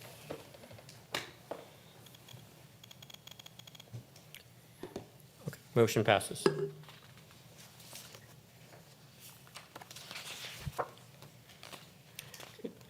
Letter F, discuss and take possible action regarding the approval to reestablish Finance Board Advisory Committee, Curriculum and Instruction Board Advisory Committee, and Growth and Planning Board Advisory Committee. And Ms. Ryan, you brought this in, so. All right, we've had, we end up with a lot of questions with a lot of new board members, and this is 50% new team of 8 sitting up here. So it's really kind of the growing and changing year. And so a couple of us have talked about, and with Dr. Fields, about trying to reestablish some of the committees that we had before, because those working groups can go a lot more in-depth into those details and nug a lot of things out. And then the goal of committees is then to bring recommendations to the full board without having to sit and spend an hour, going over everything up here on the dais. A lot of that work can get done by committees. And then brought to the board as a whole. So we used to have a finance and budgeting committee here. And so probably with a lot of changes and heading into a budget cycle, getting a lot of that legwork done ahead of time, especially new CFO, new superintendent, new deputy of business and finance, and new board members, would like to bring that one back. Curriculum and instruction are really almost, I probably would prefer to call it curriculum and programs. If you know where I'm kind of thinking with that, which is where we allow the community and the staff and the board in to really look at what we're doing within the curriculum and the programs that we have, whether that's JECA and 5x5 and dual language and some of those things to Eureka, Carnegie, Amplify, science curriculums, and get everyone together to really look at that data, very data-driven type committee that then kind of feeds the finance committee. Because, where are we seeing our return on investment and where do we need more results and maybe more resources, handing that off to the finance committee to figure out where to find those resources, bringing all that to the board in terms of that. And then I think we changed the wording on growth and planning. Are we talking about y'all keeping that or us pulling that up to board level? Again, I think I had it on there that way. the board level would be the involvement of the board on those committees. We've always had the board involvement on the Growth and Planning Committee. We're looking right now with a demographer at where our growth areas are, how we can better realign the district through attendance zones. I'm okay with whether it being a board advisory committee or us independently. We're going to have the committee. And I'm sure that there'll be board members that want to show up, so. Yeah, so it's a matter of whether it's, standing or rotating and who kind of directs the priorities versus who's just kind of a bystander. Finance and then curriculum and instruction or curriculum and programs are generally board advisory committees versus, I know district has their own curriculum. That's what I would say though, internal. yes, ma'am. I would say though that the difference with a board committee is that they run that committee. Yes. So if you say that that's going to be the case, then they set the agenda, they set it up, they go through all of the process. Yeah, and I think the innovation committee and what Ms. Rodriguez and Ms. Davis sit down and do together, and they run that agenda and what we plan to get done for the year, and they bring in the right people to brief and do all of that. I think that's been a very good template of a well-functioning board advisory committee. So I started to draft up what that would look like, but I didn't get that far Yes, ma'am. today. But I would like to for sure bring back the finance and then curriculum and instruction / programs as a board committee. I know I've already talked to Ms. Faulkner. I don't want to chair two of them. I'd like to chair the finance one, but Ms. Faulkner, being a recently retired teacher, is more than willing to step up and at least be able to chair the curriculum one. But I think if those two things feed into each other, but I think I would be okay with allowing growth and planning to stay with you guys for now. Is kind of my thought, since you already have that out on the schedule for this year. Maybe if we head into different territory with that committee, then maybe changing what it is. But since y'all have already started that and y'all ran it last year, maybe we keep that one as your district committee and just allow some board members to attend. So those were my thoughts. I'll open up to the rest of the board to see what their thoughts are on those committees, or if we're missing other committees. Ms. Faulkner? Yes, we did talk about this in the first meeting I had. Board Member Ryan was there. But the second thing was when I attended the new trustee institute at TASB. Yes, ma'am. The first two were committees that TASB recommends, and almost every panel member, when we had the panel discussion of trustees, every one of them alluded to their board committees, their curriculum and instruction and their finance board. So I would say that was a staple in Judson for decades. We've always had a finance committee, board committee, and we've always had a curriculum instruction board committee. I think it was the last few years that it went away and other committees were adopted. So we would welcome. I was going to say, so in addition, I really, as a new board member, I really would like a better understanding of all the committees. Like the breakdown of, superintendent and all the assistant superintendents and what falls underneath them. Understood. I would love to see a visual of all of our committees to make sure that we're doing the best we can and we're not just running out to form a new committee. All of the To avert committees another- or those individuals' everything. responsibilities? No, the committees themselves. Understood. Yeah, at the district level, the task force, I don't have a grasp of what all is going on in the district yet, and so I really would like the whole picture. Because there may be some overlap. If what we're saying is we used to have these, but we have something else in place, but now we're looking at putting these back in place, are we going to be stepping on toes of something else that's already there? I would tell you that whether we have a board committee for finance or not, we're having meetings on finance. And we're bringing in stakeholders to talk about that. And then whether we have a board committee for curriculum and instruction or not, Dr. Toppin is having meetings on that with all the stakeholders coming in. What we're asking in terms of this is a board committee where the board actually brings in the stakeholders. We talk about issues that the board has of concerns. And then those individuals then come back and brief the board on the meeting and the agenda and some of the conversations that went on. But they won't come back and say, this is what we're going to do. We will still, as the tactical portion of this strategic tactical people, ability, we'll come back and say, hey, this is what we need to do, this is what we're recommending, and you'll either accept or reject those recommendations. Okay. Ms. Rodriguez? I just wanted to provide a little bit of background about like board committees, how our current iteration was formed.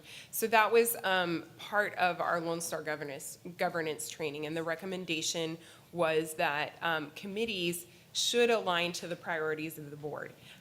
Committees can be standing committees, or they can be ad hoc, thank you. I was like, temporary? It's like, but it's not that exactly. And so ad hoc committees are for a specific purpose, for a specific amount of time.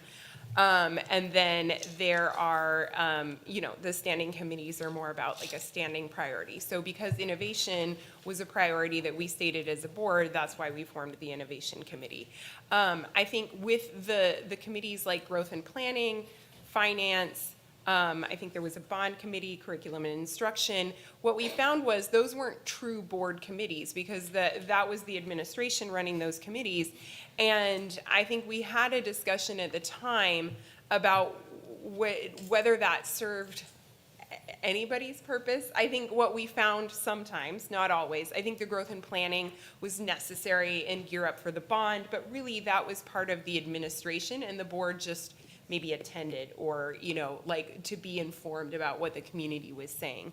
And so, that's not to say that, I don't think we could rethink what committees we have, but I think it is important to align it to our priorities.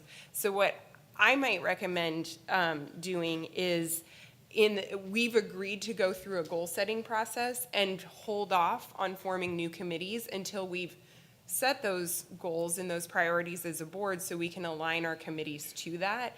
If there are like standing committees, like Ms. Faulkner asked, like what are the committees that exist within the district, then, if board members are able to attend those, that's another way to get more informed in more depth.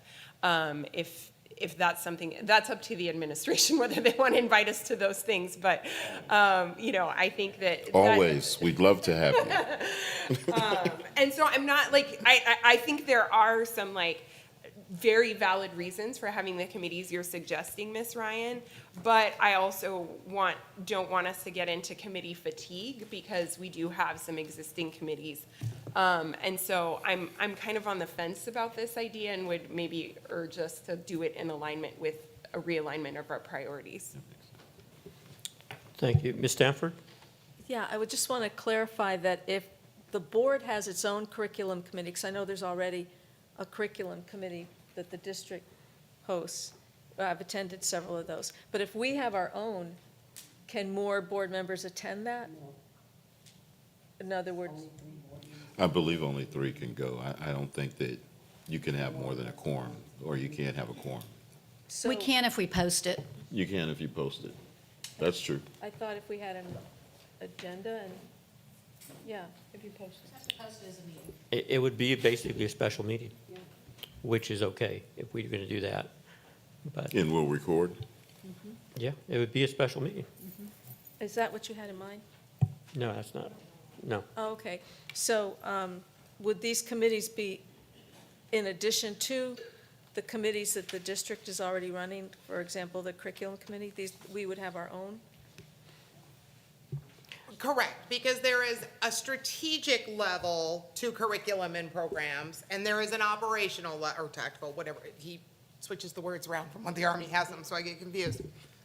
And there's a tactical level to curriculum, and those are two different things. The committee that Dr. Toppin and Dr. Saunders run is very much an operational, and then there's a whole different curriculum committee going on with academic coaches and trainers down on the campus. This would be much more a strategic level one, looking at major funding sources, major resources, going over all this data to see what's going on, much more in depth than we can do in a board meeting about those things. And then that also helps guide instructional material allotment funding and making sure everything's lined up for the year without getting too deep at all into that operational level that you guys have. My concern about waiting till, I worry about waiting till February or March to start a finance committee, because we'll be in the middle of the budget cycle. So, and that's what Dr. Gibson said, January, February, by the time we would have our new district goals, which he already, one of the key perspectives on there was finance already. Academic achievement and curriculum kind of was already on there as one of those 4 major categories. Because there's just a lot of pre-work to get done on finance before we head into budget cycle. Because we don't want to have a budget cycle like we had last year. Like, we're going to go into this thing much smoother and much more prepared and much better than we went into it last year, because we've got a team that likes math and numbers, at least some of us. So that's why I would be concerned with waiting till February and March. And I think board members also up here, you need to realize not everybody has to serve on every committee. Like, everyone has a different schedule, and some people are busy working 10 hours a day and then have things at night and they have limited availability, and there's other people who have a lot of availability. So I also don't think any board member should feel bad because they're not serving on 2 or 3 committees. That's okay. It doesn't have to be equal disbursement. When people have time to give more and do more, they can, and that's where we all just trade off on our strengths. So, and committees don't have to have 3 people on them. There can just be 2 people on them. There shouldn't be just 1, but there shouldn't be 4, not more than 3, they advise with a standing committee. We publish our committees on Open Meeting Act so that in case a 4th person does float in for that meeting, they can and we're covered. But TASB lawyers don't recommend that you have a standing 4th member then makes it a special board meeting versus somebody floating in makes it an accidental special board meeting, but you're still covered by OMA. Well, I wanted to add that, I kind of agree with Ms. Rodriguez. We had a similar situation where Ms. Stanford brought forward a committee, and we had it fleshed out. We had more detail. We had more structure. To Ms. Faulkner's point, I think she would appreciate seeing structure of these committees. So there's nothing wrong with tabling this until we have that information, because I'll tell you, I've also been on this board long enough to know that these committees sort of didn't know what they needed to be a part of, because they weren't aligned with our vision and our goals. We were basically replicating what the finance department was doing, and we can't have meetings to have meetings. And the other part that I'm concerned about that I would like to see kind of fleshed out is access. Committees will have access to information regarding budgets that I feel should be uniform to all board members as we discuss planning for budgets. Like, we're going to have a very thorough program review this year. We're going to get into it. So I don't want a disparity of access to information to start to become part of this board. We're all the same, and we all need to have access to that information. So until we have a very structured committee statement about what the goal of the committee is, then we can kind of, I think, move forward. So I'm not saying that I don't like the idea. I like that Ms. Ryan brought this forward. We do need to take a look at where we can be most helpful, and there's a lot of information in our planning. My committee that I was most curious about starting is long-range planning, which is sort of the growth and planning, because as a board, we have to put a vision out there to our community. So having those high-level strategic discussions, I think, makes sense. But I'm okay with us stepping back for a moment and just making sure that structure is there. So that's my standpoint on this. Ms. Stanford? First of all, we don't have to vote on having all of them all at once, right? We could pick one, because the Finance Committee seems like it'd be important in gathering information, and they do bring it all back to the board, right? They don't hold information. They're doing some of the legwork. So I would be interested in the Finance Committee. Now, maybe we don't have it fleshed out enough to vote on, but I wouldn't want to vote on all these committees all at once tonight. But I am particularly interested in having the Finance Committee. I'd be interested in being a part of the Curriculum Committee, but I feel a need for the Finance Committee. Ms. Canoyer? Thank you. I just want to say that I was part of the Finance Committee back when we had it, and very often it was me, Mr. Atkins, somebody else from Finance, and two other people. Ms. McKinney was often there. And nothing ever got done. It was a complete waste of time. So unless there's a fleshed out proposal of exactly what's going to happen, I am not supporting a Finance Committee. I want us all to get the same information as a board when we go into budget. And you know, I'm agreeing with Mr. Macias on that, so. Well, I think the discussion has been robust. What I'll do is just ask that we have some time to look at this. So I move that we table this particular motion for additional information. Second? Okay, I was going to say it's going to die there in a second, so a second was helpful. So if we want to go ahead and, we'll come back to it, yes, because there are some good ideas on it. I made a motion to table.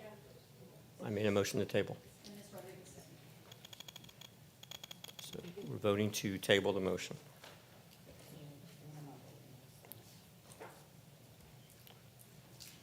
All right. Let's go ahead and proceed. The motion passes. Letter G, discussion and take possible action regarding the contract negotiations with Alta from the request for qualifications 23-08 for the project manager. As you can see, apologize. As you can see, we came to a negotiated kind of agreement on what that fee proposal would be at 5%. And the total project cost is what was budgeted for those particular projects of the AC and the gyms for 14 and 19 campuses for fencing. So we just wanted to bring this back to the board and get a vote of approval so we could move forward with this contract and then move forward with the completion of those projects. I have a question. Yes, ma'am. Ms. Rodriguez hit the button first. Sorry? Oh, And I'll put you next, Ms. Stanford. Ms. Rodriguez. So my question is, so the cost, I think I'm seeing $600,000, is that correct? For the kind of wanted to move project away from management portion exact, of it? yes, ma'am. Okay. We Or could their fee. Shy away from the actual prices on everything. And is that, so that would not change? Like, that is the fee, and if we agree to this, that's what that would be? Correct. And then also the project costs, are they agreeing to manage towards that cost and not bring back cost increases or something like that in the future? That's my understanding, yes, ma'am, exactly. They are going to be on time, under budget, and this is the price that they can get it done for, and that was the price that we budgeted for. Okay, Outside of the fee, but we can cover that okay, as well. thank you. Yes, ma'am. Ms. Stanford. Yeah, I think you just answered part of my question, but that $13,458,000, We Was- really did not want to. Yes, ma'am. what? Basically, what happens is they're going to go through and go out and try and contract with people on getting this done. Yeah, I just want them to go out and get the best possible price that they can possibly get. I don't want people to know what price we're dealing with. I know it's posted out there, I just don't want to make it easy. yes, I just printed it off. I know. It's for thought viewing, everyone had only this the stuff. board can view it? Only the board not is public? viewing. It's in our board book, not for community Okay, view. well, okay, so are we close to our original original amount. And then what was reduced was their fee. What we did not budget for was their fee. Right, but I thought their fee came in higher at one point, no? Correct. Okay, but Ms. so it's Davis low. went back and So that has been renegotiated the fee. reduced, so that's a more reasonable number then. Yes, ma'am. Okay, Yes, ma'am. looks good to me. Just for the sake of this discussion that we've had in the past, obviously, the procurement of this construction management company is to help us streamline the project completeness of some of our safety and security bond items. So I'm happy that we're here, because we've had these discussions about how important that is to our community to move quickly. Yes, sir. And so what I'd like to see, Dr. Fields, is within a reasonable time, a month or two, that revised timeline for when these projects will be completed. Because right now, the current one had a 5-year timeline on certain aspects of that. So I'm happy to see that we're bringing someone aboard to address that. But that's what I wanted to make sure was known. You're absolutely The correct. reason we're doing this agenda item, this whole process, is to really move on the safety security elements. So are there any other I questions? think you were asking this, but are we going to be able to get some rough idea of a completion date? Well, not tonight, but yes, not ma'am. tonight. What will happen is, once we go ahead and meet with them and secure this agreement, then they're going to move forward and get a person to design what that looks like to get the gyms AC'd, outfitted. And then they're gonna go back and do a design to see what it looks like to get the fencing around the 19 campuses. Then, once they complete that, they'll go out and get a construction team to come in, and that's when they'll be able to map out for us exactly how long that's gonna take and when it should be done. I don't think there's any other discussion, so I move that we approve the contract negotiations with Alta from the request of qualifications 23-08 for the construction project manager. Second. Let's go ahead and proceed and vote.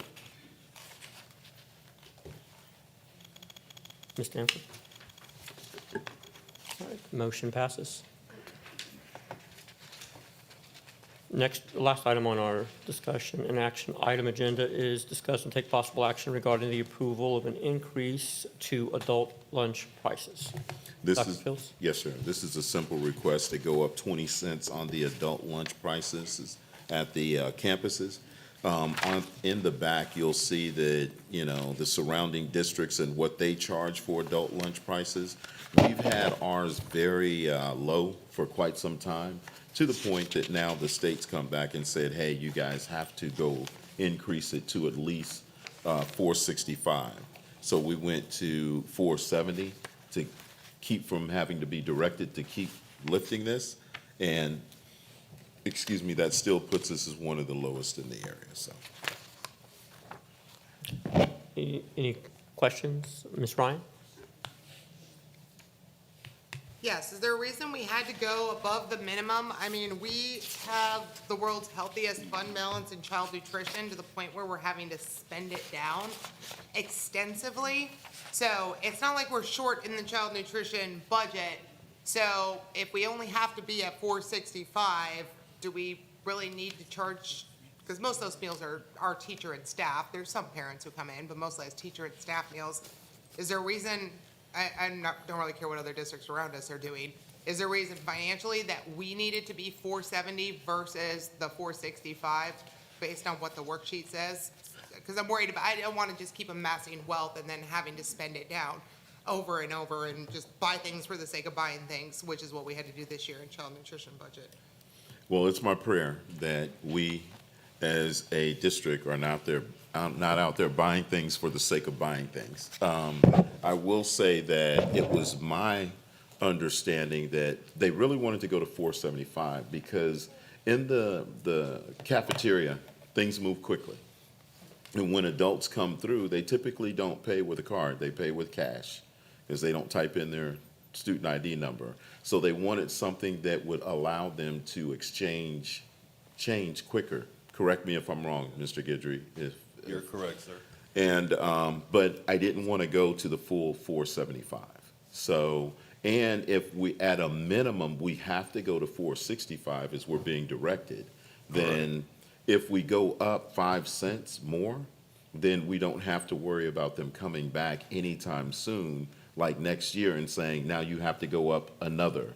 Because it's been years since we've gone up on this price, correct? I can't It's been remember. I mean, I know not since I've been here, but I know it's been a while, according to Ms. Sanchez. Right, so. Yeah, I mean, the federal hasn't changed a lot of their guidelines the last couple of years, but normally most districts look at their food prices every year and reset their student and their adult prices. We haven't had to change ours in a number of years, but, yeah, no, I. Well, and we don't have to I don't change think it we now need to- because the It doesn't money. help a change to be at 470, so if we don't need the money, like, if you were arguing that, like, oh my gosh, we're losing money on every adult meal, and it costs us $5 to make lunch, and we're only charging 465, then I could see why we needed to up it in order to cover our costs, that we weren't losing money. But if we're not losing money on the adult meals, then I guess I just don't understand why to go above what USDA says we have to go up to. It's the 5 cents. I have no problem making an amendment to take it down to 465. This was the recommendation from the Child Nutrition Department. Matter of fact, the recommendation from them was 475. And let them know that, hey, my goal was to make sure that we were lower than the surrounding districts. And that's why we took it to the 470, where we matched Schertz-Cibolo. I'm sure Northside ISD is going to have to come up on their price as well. But everybody else is $5, $4.75, or $5. So I have no problem coming down 5 cents, if that expedites things. Ms. Canoyer? Thank you. I know that this is a much smaller number of people who are buying adult meals. Correct. And so any accruement of 5 cents is not going to make a huge difference to our total child nutrition budget. And if it keeps us from having parents say, but you go up on, or teachers, you going up every year on this, maybe that's worth something, and just leaving it the 470. Ms. Stanford? Yeah, just clarifying, is the Child Nutrition Department saying that they are losing money? No, ma'am. There's no money to be lost. It's the federal government saying that we're not charging enough for these meals, and we have to go up at least 15 cents. So what we're saying is, rather than coming back every year and having to go up, let's just go up to 470, and then we don't have to worry about it for a couple of years. But again, if it expedites things to go back down to 465, we can do that. Oh, so what happens if we don't match the federal government's request? I don't think that's, I don't think that's an option. I believe it We affects will our get a, They don't, yeah. we'll get a finding affects from our the federal reimbursement. government. Then we won't do that then. Sorry, Yeah, go we'll ahead, get Seth. fined.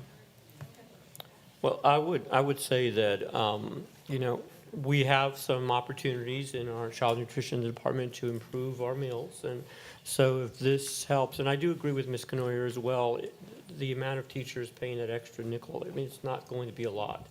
I'm supportive of the recommendation from the child nutrition department.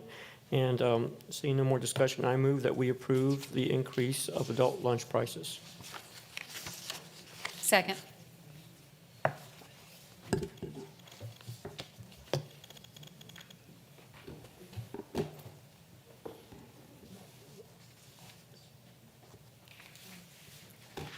Motion passes. So now we're on to our discussion items. Yes, sir.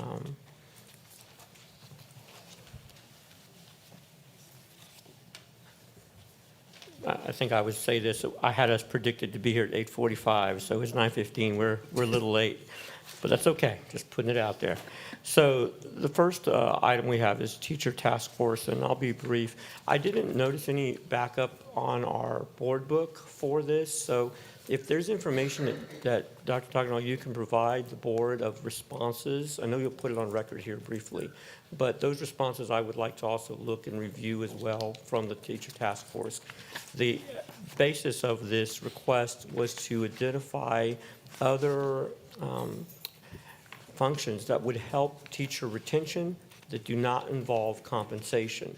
And we know that there's definitely some things out there. So I certainly, again, would like it included in the board book, or at least sent in Friday notes, perhaps.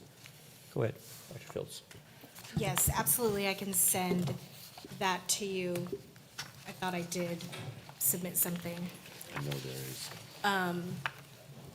But yes, I will send some summary notes of the teacher task forces that we did convene at the end of the year. We had 3 separate meetings in May, and we did talk about some specific retention strategies that came up based on our survey that we did in the spring.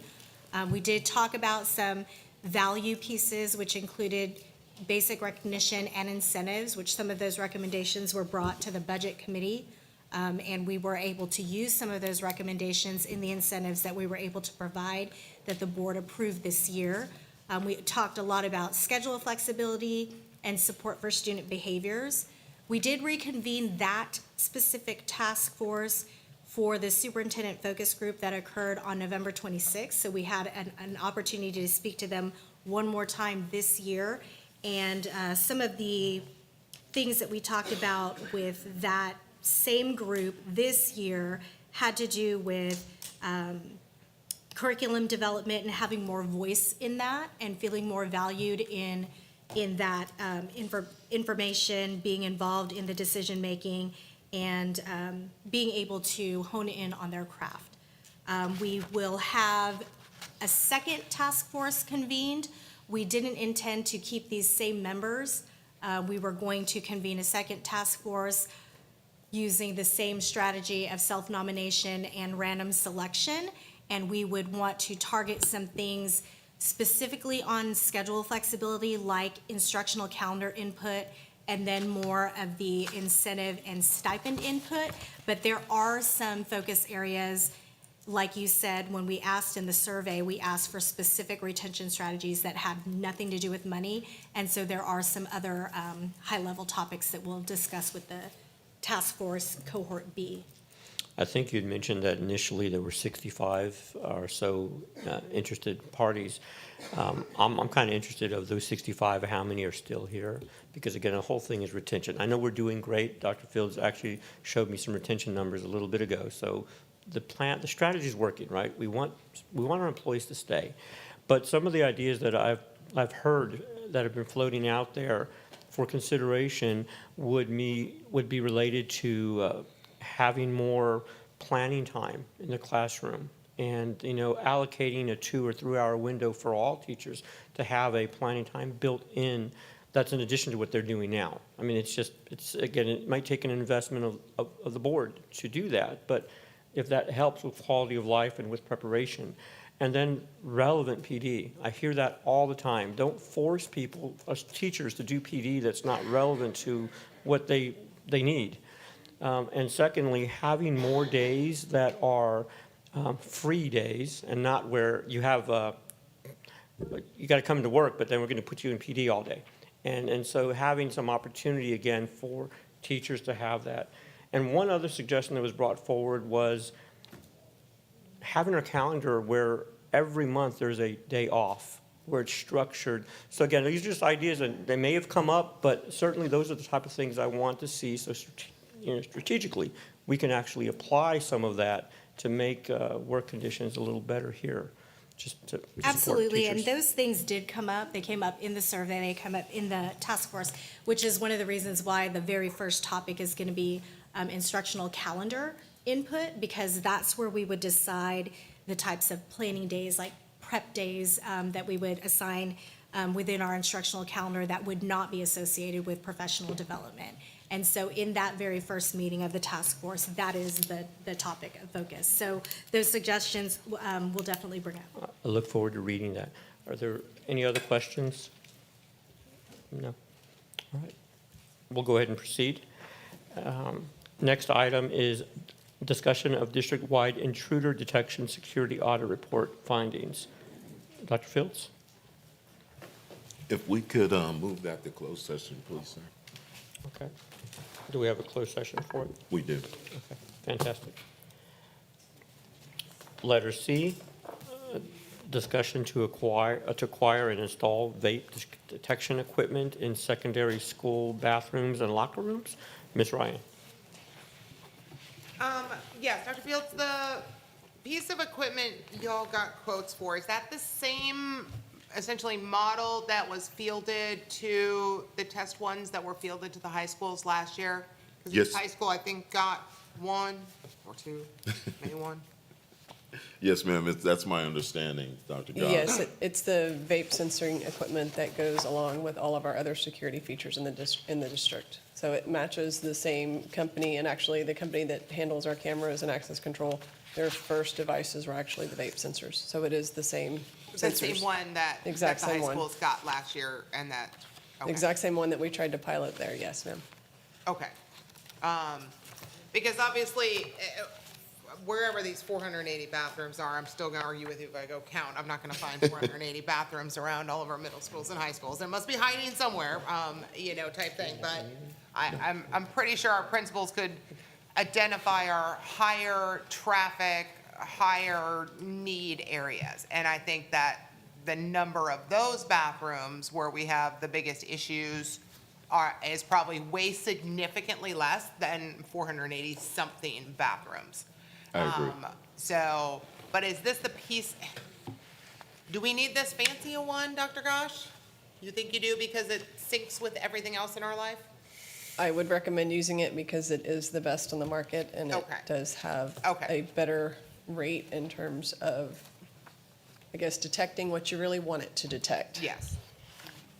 So, Dr. Fields, could you go back and with your high school and middle school principals and work an actual needs list of locations? Let's go back and say, and it's gonna vary by school. Obviously, Judson High School's got more bathrooms for that many kids than Veterans has, for their kids. But, let's look at 20, ish around at a Veterans High School, or maybe that's, 10 or so at a middle school, or maybe that's 30 or 40 of them at Judson High School.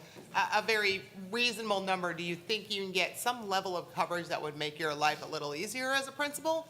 And let's take a look at what that cost is. Because then if it's working great, and you're like, man, I need 50 more of these, then we can continue to roll this product out. But I'm thinking of veterans, I'm thinking of where the bathrooms are, and there's not very many bathrooms that the kids use, type thing. So I think it would be easy to narrow those down to, the worst offensive type bathrooms that kids use. Does that sound reasonable to try and pare that down? Because this price takes. I think what sounds more reasonable is where they can be best utilized as opposed to offenses going on in the bathrooms. Correct. But Yeah. I will It's the highest definitely get traffic with the area. principals and say, hey, if we can narrow down the 480, Yeah. because we came up with the 480 areas. And then that should bring down the overall price of the quote, and then we'll bring that back to the board. Yeah, because maybe if we get that in the 100 to 120 and somehow cut that quote maybe about a third to start with, because some of something's better than none of none.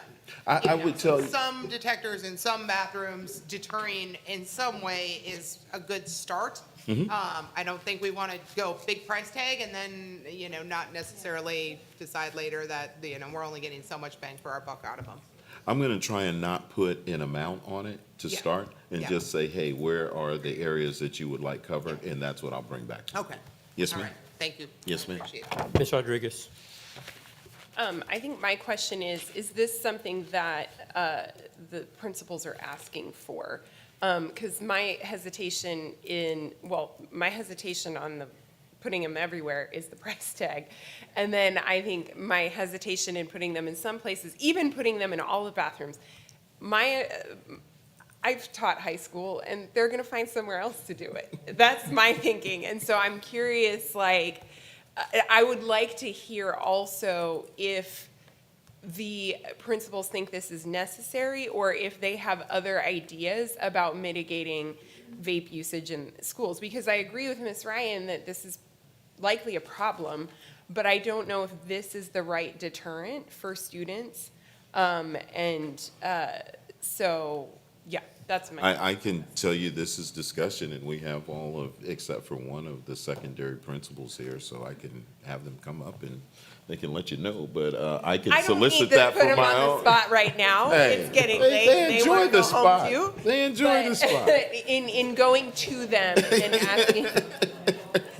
Yes. But I will solicit that information Yeah. from them and Thank bring you. that back as well. They're Thank trying you. to shrink back there, like, I'm not here. I was trying to see if they were still up. They're awake, they're awake. Mi- I saw them nod when I said kids will move somewhere else, so Yes. that was part of my answer there. Ms. Ryan? Yeah, some of the genesis of this was an admin at a principal last fall when these things got fielded saying, hey, thanks for giving me one. When can I pick up the rest of mine? Type thing. So, at least on one campus, it seemed like, hey, if we can field these out, this will be great. And this also came out of TASB. We went to a session and the district and the attorneys that were there, specifically talking about vaping, were talking about how districts are moving toward vape detection equipment as much as they can afford to put in, because not everybody's got, tons of money to cover every bathroom, and how they are using that as a deterrent. They're seeing that growing across the state, across schools. So, it'd be nice to be, at least in the middle of the pack. There's a bunch of schools that already have them. I don't need to be a trailblazer necessarily, but let's, stick middle of the pack with what other school districts around Texas are trying to do to try and combat this. Any other questions? We can move on to the next agenda item. Statement of impact submitted by the following charter schools.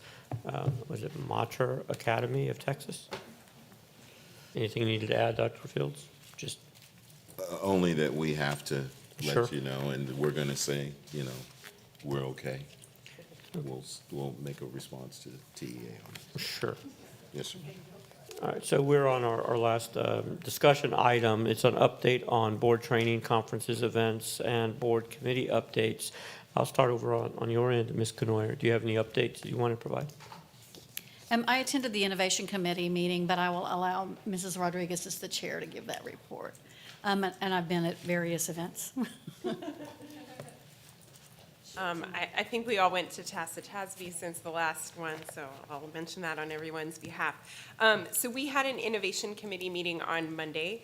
And so for this year, what we've decided to do as an innovation committee is hear from different principals at the innovation campuses, so we can hear about the things that are going on at their campuses to help inform our future decisions in budget making and things like that. And so this Monday, we heard from the principals at ELOF STEAM Academy, France Leadership Academy, and Olympia Fine Arts Academy. So they shared with us some of their successes coming out of it. We looked at their STAR data because, part of our theory of action with having innovation campuses is that it's going to improve our student outcomes and also student enrollment and attendance. So we looked at those different benchmarks for each of those campuses, and then the principals also got a chance to talk about what were their, I would say, wish list items for the upcoming year to make their innovations even more successful. And so we got a handout for each of those that was prepared by the principal, and I'll ask Ms. Davis to provide those for the Friday notes so that all the board members can get a copy of that and review that. So that was what we talked about in the Innovation Committee. Thank you. Ms. Faulkner? I attended TASB and was stuck in the classroom as the new trustee, so I am in compliance now. But since then, I've also done several of the other required classes online. But the events that stand out to me that I've attended was, number one, Homecoming for Judson's, my alma mater. Thank you, Mr. Mendoza. He didn't believe me quite when I said their class of 73 is here and would like a tour of the new high school. He said, 83? I said, no, 73. They were there for their 50-year reunion. The bike rodeo, the district bike rodeo, I've never attended a district bike rodeo. That was phenomenal. My feet hurt from dancing. So the ag show that I went to, I talked to Jay Trees, who I grew up with and went to school with, and he's like, "Do you remember going to feed the pigs down there by the creek?" I said, "Yes, it's phenomenal. It's a state-of-the-art facility if you haven't seen it." And then coincidentally, the same day, they had a marching contest. The Rocket Review was going on, so we came back and watched Wagner they swept the whole competition. It was awesome. So lots of stuff, and please keep sending the invites because it's really enjoyable. Ms. Ryan? Let's see, I attended the Jeff Board meeting. Exciting thing coming up is the teacher grants are coming soon, prize patrol coming soon, secret date, we can't tell you. But be prepared for a drum line to be coming hopefully to your campus shortly, and there will be lots of excitement over which teachers get grants, and then as soon as the scholarship applications opens, we'll let everybody know so students can apply for that. Attended lots of campus and sporting events over the last month. You know, great job Coronado Village for their Hispanic Heritage Celebration. I got to stop by that. Great job to all 3 high schools cross-country teams. I get to, since I have cross-country girls, we all run at the same meet. So I get to cheer for Judson High School, Wagner High School, and veterans all at the same cross-country meets. And those kids are out there, dark 30 on a Saturday morning out there running, or we were out at Northside Stadium at 7 o'clock and it was still 120 degrees. But nice to be able to support all those kids out there. Yeah, bike rodeo was awesome yesterday. I've been going to for years because my kids have competed in that too. But just those shining little faces jumping up on the stands, you know, one male and one female competitor from every grade at every elementary school was allowed to come out, and then 1st through 6th place at each of in each grade level. So lots of parents, lots of community members out there, and it was great to be able to hand out and do a few line dances in between events. But I'm sure I did plenty of other things. But yes, please keep inviting us. We love going to things all over your campuses. So please let us know when they're happening. Ms. Stanford? Yep. I went to the TASB convention with all my colleagues. The first time in so many years that all the board members and the superintendent were in attendance at that conference. So we were excited about that. I went to Kirby National Night Out with Ms. Faulkner. Yeah, remember? And I thought it was so nice. The policemen gave rides to all the kids, just in the park. You know, but the kids lined up and they were all excited, and the parents really were excited that their kids could get an early experience in a police car, I guess. So, but they were, it was exciting to the kids. Let's see, we also all attended a special meeting with goal setting with Dr. Gibson. And Mo Casey, yes. I think I could speak for the entire board to say he was great. We really enjoyed him. He really leads a very, very good, effective meeting. And I visited Candlewood yesterday and visited the life skills room. And I'm happy that they're going to be expanding that because they really need the room. And those teachers are phenomenal. They do great work with kids that really need them. So also I've taken some TASB online courses. And I think that's everything. Thank you. Ms. Heaton? Let's see, TASB, training with everyone, and just various things around the community. Kirby's National Night Out, Converse's National Night Out, and just different activities at some of my schools. We need to have a committee meeting on the internal audit, but as I mentioned earlier in our board meeting, that's going to be coming up soon. Enjoyed TASB. I can't tell you the last time I remember all team of 8 being at the event, so that was something to be very proud of. I've always told people we have the most engaged board you've ever seen, so we're engaged. I did have an opportunity to attend an AFT event for anti-vouchers, so there's still a lot of work in promoting anti-voucher positions. I think it would hurt education, so it was good to join them. And then, of course, with the Mexican American School Board Association, we did have a legislative meeting yesterday to discuss other bills that are being floated now that may have an impact in education for all students in Texas. So I've been really immersed in trying to advocate for my community in that regard. So that's all I have. So the board now will adjourn into closed session pursuant to the following sections of the Texas Open Meetings Act. Pursuant to Texas Government Code 551-074, discussing personnel and personnel report updates, including new hires, resignations, administrative appointments. Pursuant to Texas Government Code 501-076. If I could have silence for our recording, please. Pursuant to Government Code Section 551.076, discussion regarding intruder detection security audit for Pashal, Hartman, Converse, and Masters Elementary Schools. Pursuant to Government Code Section 551.076 and 551.089, discussion regarding the safety and security aspects of District Emergency Operations Plan. And then letter D, pursuant to Texas Government Code Section 551.074, discussion regarding board member roles and responsibilities. We are now going into closed session, and the time is 9:36.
The board will now reconvene in open session. The time is now 9:54 PM.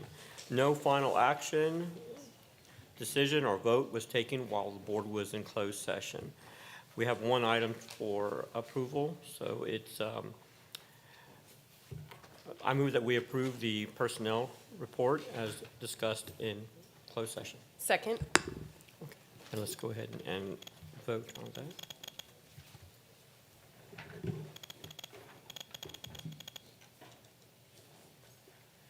Ms. Foster? All right. And that was approved.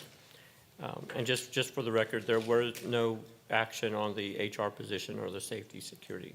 So at that, we do have follow-up, but if you can be brief, since it's not. I'm just double checking on requests that board members have made during the meeting so that because I'm going to provide a list to Dr. Fields for Friday notes.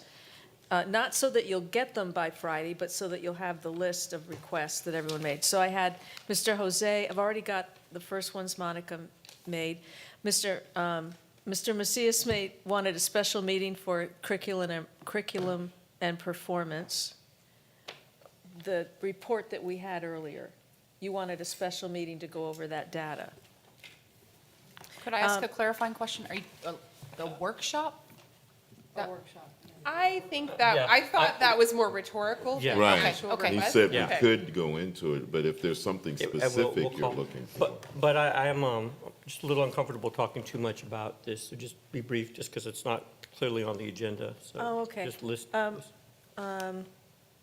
And Stephanie asked for a visual chart of all committees and structure, the We're working structure of on them at the district level. Yes, ma'am. And Jenny asked for us to ask the principals if they have other suggestions. No, that's not what I asked for. For the We vape will thing? Sorry, solicit. I We'll thought you were talking solicit. about the- Yeah. We'll solicit. I think we've already started talking to them, and then we'll send something out in the Friday notes. Yeah. Okay. And we'll do better on that too, on my end. Thank you, Laura, I appreciate that. All right, we're adjourned. Meeting adjourned. No, it was 9:54, because what we were just doing was really not the meeting.